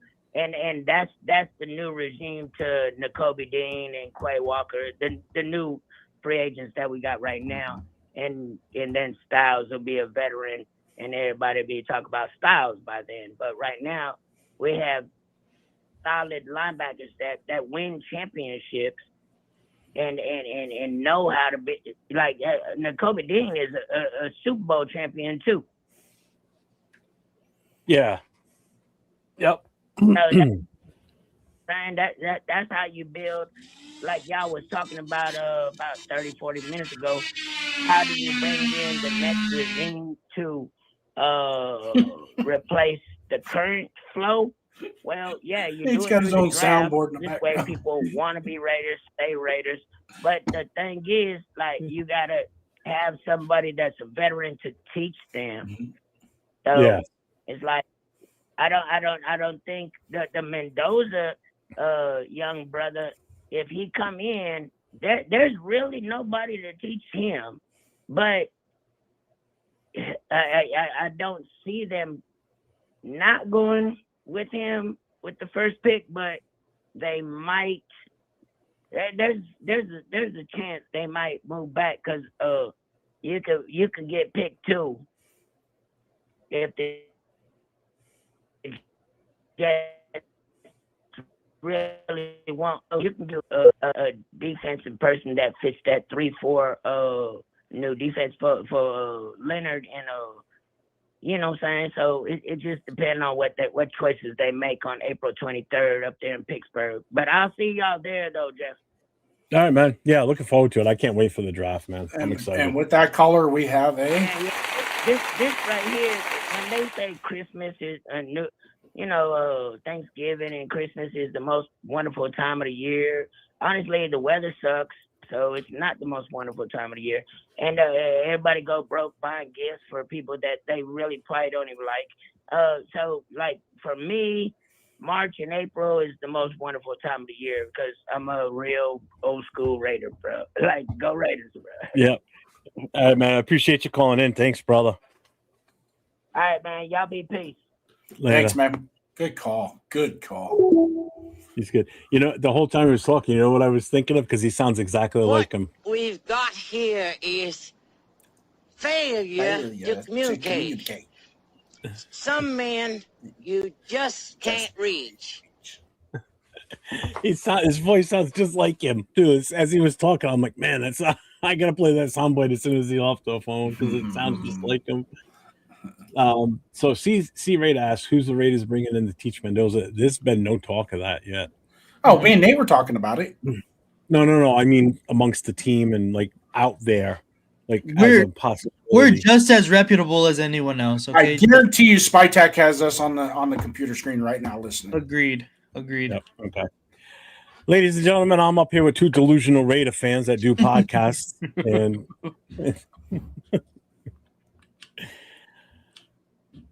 I don't know what we do at quarterback at this point. I really don't. I'm not worried about it right now because I think I think there might be a trade in the works. Really, you think so? Mm-hmm. What, a quarterback? Mm-hmm. Or for the pick? Man, it won't cost us much. Maybe a 4th rounder. We just got an extra 4th round pick on top of the 4 that we already had. Good Lord. Who do you have in mind?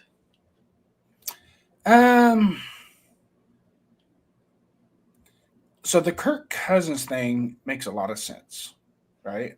Mm-hmm. And he's already ran Kubiak's offense before, knows Kubiak very well. But I would not be surprised if we don't take a 4th round pick, throw it at San Francisco, and get Mac Jones. I like it. I like that. Now, it's a hypothetical, but I think that would be a good play for a stopgap quarterback to where he can get a little bit more film out there and maybe catch a team in 2027, 2028 that will make him a starting quarterback. And then our rookie quarterback just takes over from there and keeps moving on. Mac Jones looked really good. Did a very good job last year. You did very good, yeah. I would not be mad at that at all. Yeah. He was 5-3 as a starting quarterback, and 2 of those 3 losses really weren't on him. I mean, he played very well. Is he still on the active roster, or is he a free agent? He's active. No, he's active, yeah. We would have to trade for him. It wouldn't be expensive, which is good. No. It would be cheap. Yeah. Well, I would throw a 4th round pick out there. We got extras. Why not? Yeah, I don't have a problem with that. If that's going to make it that much better. I'm actually going to be at the draft. Haven't really talked about if anything's going to be going on with the chapter itself for it. The wife and I are going. I don't know if there's anyone else. I know Joanna, one of my executive directors, I know she had talked about it before. I haven't talked to her in the last week or so. I got to find out if anyone else is still interested in going. No. But I'll be in Pittsburgh. The wife and I will be out there. So doesn't mean that they can't do something. I mean, the VP and the other board members can definitely set something up if they want to. They got my full blessing with it. So I got no problem with it. It's going to be interesting. I'm glad now that we made this trade, to be honest, for Max. Because now, not only am I going to be there for the first overall pick, now I'm going to be sticking around for the rest of the first round to see what we're going to do with that second one. You know, whether we use it or we move or whatever, you know. So it just adds even more speculation of what's going to go on and more excitement to be in there. So that's going to be the other fun part. It made the draft a lot more fun to watch now that we have the 4th back, rather than just being like, okay, Mendoza, and then that's it. That's really it. I mean, you're still going to watch it out of just pure curiosity to see what these other players are that you've been talking about and looking at for the last month or 2 or 3 or 4, you know, to see where they go and like, oh shit, man, if we would have done this, we could have done, you know, that's when all that second guessing stuff comes out. But yeah, I mean, shit. In past drafts, like there was, I'm trying to think, when was it we didn't even have a pick in the first round? I don't even think I watched it that year. 2012 and 2013, we didn't have first round picks. Is that what it was? Yeah, I didn't. We also didn't have one after the Devontae trade, right? Yes, and after. No, yeah, you're right. That one too, because at that point it's like I'll just watch the second round. We don't have anything, nothing to do in the first round. We got nothing, you know. So I think this is the perfect time to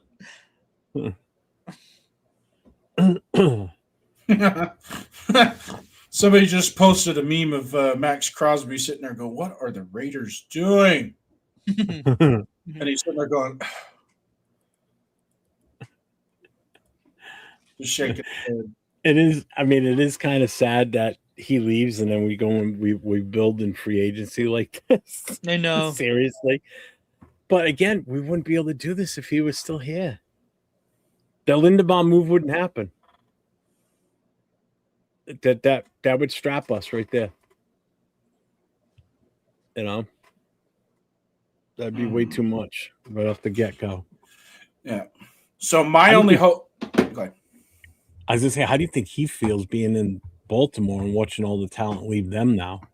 So I was looking at Baltimore just to see what they did, as far as free agency and signing people and things like that, and they really haven't done anything. They re-signed Tyler Huntley and they signed John Simpson, former Raider, and then they traded for Max Crosby. That's it. And they lost Isaiah Likely. He went to the Giants. Yep. They lost Likely, their other tight end, to the Chargers. They lost Linderbaum. They lost, I think, a corner. Didn't they lose one of their ends too?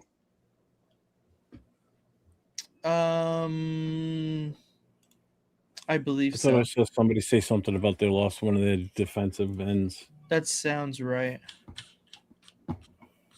Mm-hmm. Yeah, but Jay, look at it this way. This is what we were talking about earlier. So basically, by us trading Max away, that money that we would use to pay him this year now is going to pay Linderbaum. Yeah, 2 players. Who was the other one you mentioned? With what's left over? Kobe Dean. So with that money, I mean, it covers 2 players for the cost of what Max was costing. If Max was still here, that would have added Linderbaum's top, money to that too. Which will go back to my original process when we first started all this. Our leadership and our talent starts in the middle, and we work our way out. And you said it. You said it way back when. When's the last time a team built the whole defense around their edge rusher? True. It just edge rushers is kind of like a wild card. If you get a good edge rusher on your defense, it's kind of a wild card. As long as Myles Garrett's been in Cleveland, they've never done it for him. This is the closest this last year because they brought in Mason Graham and they brought in was it Schlesinger? Mm-hmm. Right? Is that the kid, the linebacker? Yeah. Those are the 2 biggest additions they've been able to give him in a while. It still doesn't help them though because their offense is so inept. Their offense is anemic. Yeah, I'm not going to make any win-loss predictions until I watch preseason games and see how because we can get 20 free agents that are all top-notch Pro Bowlers, but if they don't mesh, it doesn't work anyways. So we got to be able to get them to mesh. That was one of the things with that 2002 Raiders. Was it took a while for that defense to start clicking when we had Rod Woodson, Bill Romanowski, Trace Armstrong, Sam Adams. We picked all these guys up in free agency and brought them in, and it took. I mean, we started off hot, went 4-0, and then we lost. Then we were 4-4, and it was like, and then we had to pull our bootstraps. So thank goodness to Rod Woodson picking that ball off of the goal line and taking it back, which relit that fire.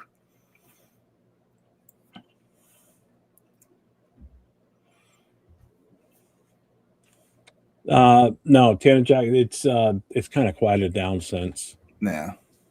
It's kind of hit that lull point right now. Yeah. Well, if you think about it, I mean, on the East Coast, it's already almost 8:00. West Coast people are getting out of work, it's dinner time, so people, they might be taking breaks right now in different organizations, and just the agents are probably still fucking scrambling like crazy to talk to teams, but it's that weird lull. Yeah. But this will keep going until Wednesday. Yeah, because Wednesday's the official signing day. Yeah. So Let's see.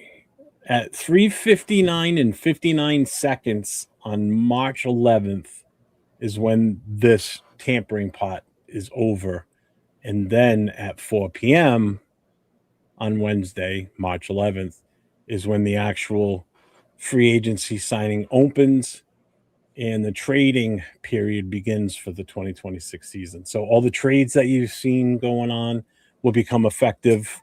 All the potential signings will become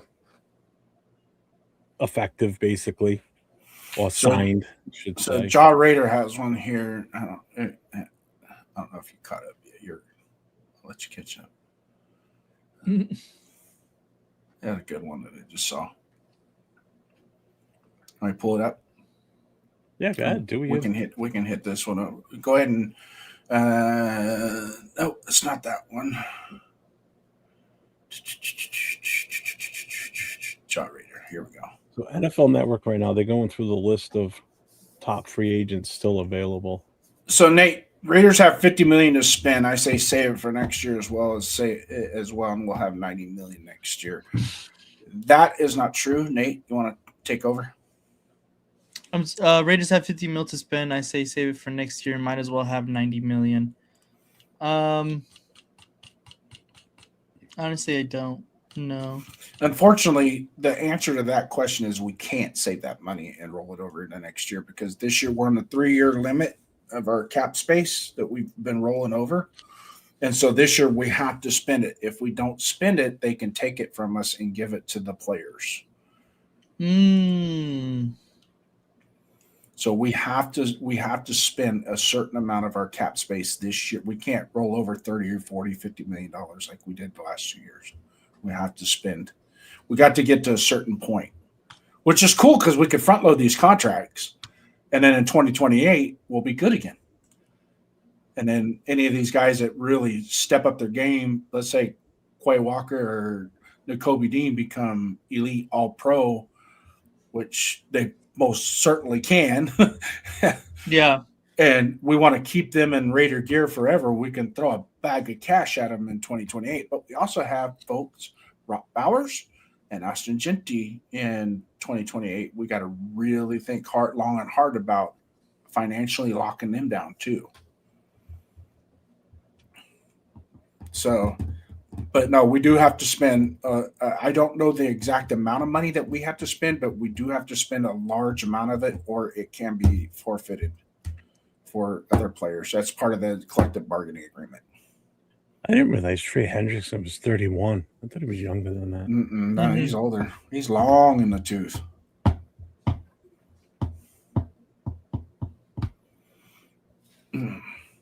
But anyways, Skipper, what do you got coming up this week? I got my Most Notorious podcast coming up tomorrow night with Leo and Will.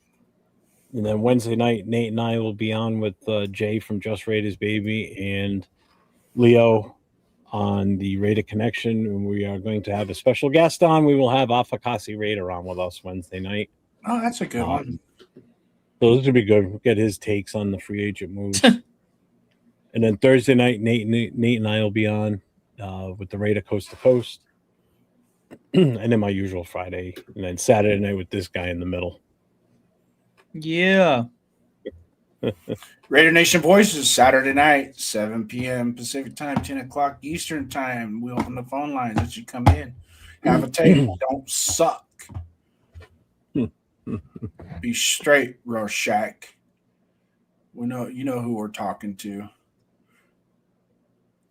But anyways, for Raiders First Downs tomorrow night, we will have Raider Nation Show Me Your Shield. We don't have any guests planned for tomorrow, but me and Donuts will most certainly have a lot to talk about. I threw the link in the chat. Go get that link. If you haven't subscribed to my channel, get that link, subscribe to my channel, set the notifications, ring that bell to where you'll be notified. Donuts Duncan's a pretty sharp kid. And we just come at it. We like to have fans where we can talk fandom. so to speak, and not so much about the ins and outs of the games, but mostly about us as fans. Keep that brotherhood going. But if we don't have a fan, man, we always can talk about the Raiders football. So there's always something to talk about, right, Jeff? Well, it's kind of tough not to talk about football this week, especially after today. What do you got going on? What do you got going on this week, Nate? Yeah, same thing as Jeff. I just got the Wednesday night. We will be on with the Raider Connection, me, Jeff, Leo, and Jay. And then Thursday night is going to be me and Jeff. And then next week is when I was planning on going. I was actually planning on going live tonight by myself, but we're going to push it. We're going to push it over to Friday or Saturday, probably Saturday. And if anybody hasn't seen him do his live on his own, he does a damn good job too. Appreciate that. It does a really good job. And by the way, while we're at it, Nate, you're always invited to come on if you ever want to get together and come on, show me your shield. You're more than welcome. I'd love to hit you up about all your Raider knowledge and your passion and all that good stuff. And we still talk football too. We talk about the ins and outs of the current events as well. But a lot of it, we like to really dig into experiences like going to Bakersfield and winning every damn raffle that you put in for. Yeah, for sure. Yeah, I would totally be down for that. Honestly, just hit me up. I'd be super. In fact, I'm gonna probably sell you some money to get me a couple raffle tickets while you're down there, Mr. Lucky Guy. Right, for sure, huh? Silver and Facts, they actually that money's already put aside supposedly the way it's supposed to work. So we have to make sure that money's already put aside based on how many picks we have. So that's like a separate pocket of. Unless you do like the Browns and spend all your salary cap, basically. Yeah, unless you do like the Browns and don't cut that out of your cap, and then you go spend a bunch of money, and then you go, oh shit, we got to cut a bunch of players so we can sign rookies. Idiots. Mohican Raider wanted thoughts on Quay Walker and the Kobe Dean signings. A++. Yeah, really though. Yeah. A++. When's the last time we had a really good middle linebacker that we can call our own? Well, guess what, ladies and gentlemen? And two that played together at the same time in college too. On top of that, ooh, gonna be awesome. Gonna be awesome. Bueno says, Nate, you can run your hands through your hair like Joe Burrow.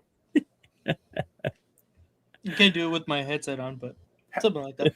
But when you're like Nate's age, you can get away with that. When you're me and Jeff's age, you're confined to one style. But mine's by choice. I shave my head. Me too. I mean, if you well, no, you don't. Look at you, dude. I can see the shadow from your hair from here. So this right here, that's a blonde spot. I actually have a blonde spot. Looks dark to me. I don't know. You must be colorblind. Did you get your new glasses yet? I'm wearing them. See? Yeah, you might want to take them back and get your money back because they ain't working. We're waiting for my new show. It's called What's in Your Calzone. Dude, I haven't had a calzone in What's in your calzone? Since first week in January. Oh man. Damn. Yeah, well, on Friday nights now, we get the pizza from the supermarket. They got a brick oven in there, and the pizza's fucking amazing. It's better than any other pizza joint around here. I swear to God, they do a great job with it. Jason, what days are your shows? Tuesday nights at 5:00 Pacific time, 10:00 Eastern time.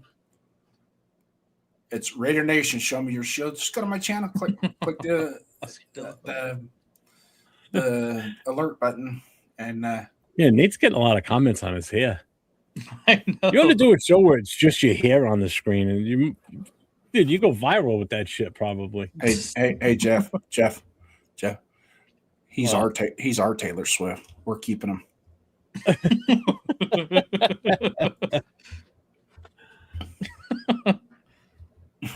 Look at the Raiders posting on IG. Just slide to the very last one.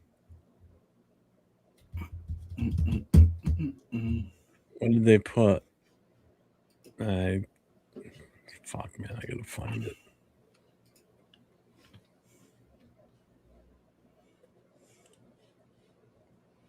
The Raiders posted something on IG? Yeah.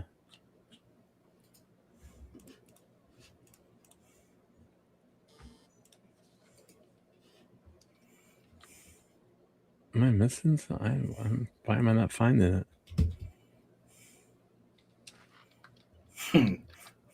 Well, his name is Jose Burrow.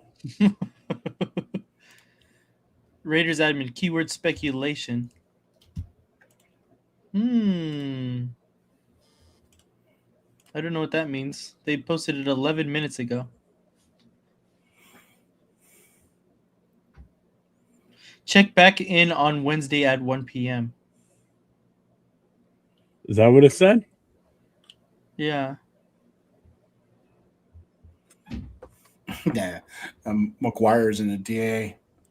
Little spray wax every now and then doesn't hurt. What's up, Frank Weber?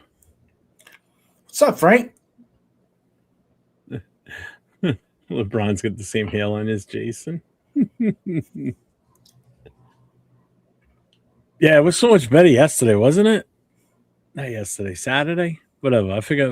Oh, no, it was earlier you said that. It was great when Bueno wasn't here at the start of this. Dude, I'd take Bueno any day of the week.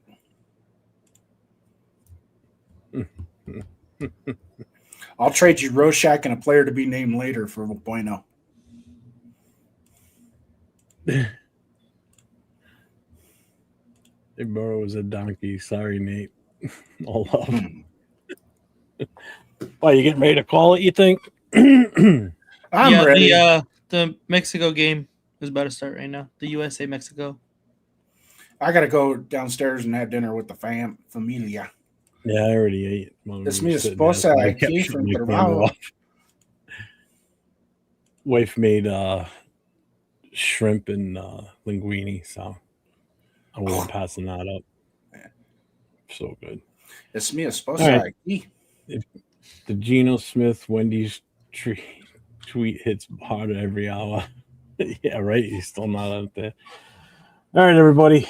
Thank you, everybody, for hanging with us for the last 3.5 hours. Man. Love you guys all. Man, I appreciate you. 60 strong, rolling hard. Yeah, that's the tough part, walking away from when the numbers are good. Yeah. Thanks for Chris for coming in here. I think I know why she was in here in my face, and Gracie needs to go out anyway, so it works out good. Mm-hmm. Phone line is off now. But you can leave a message.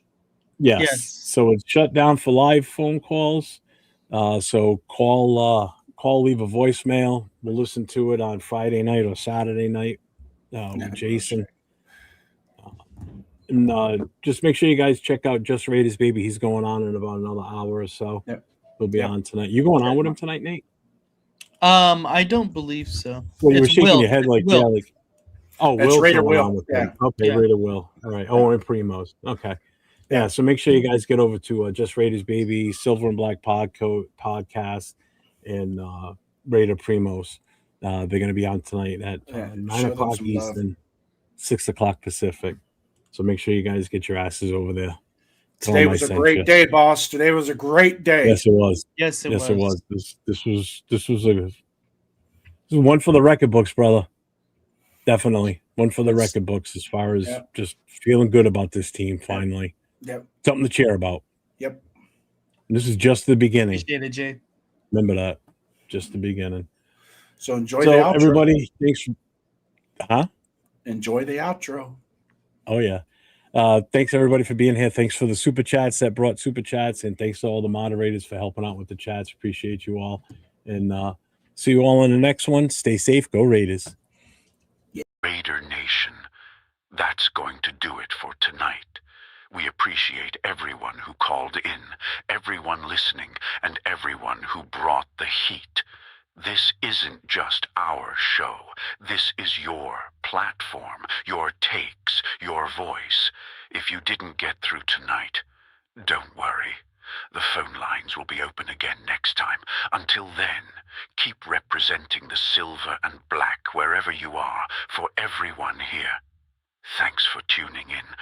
Raider Nation, please, please, please, have a take and don't suck. We'll see you next time. This is Raider Nation Voices.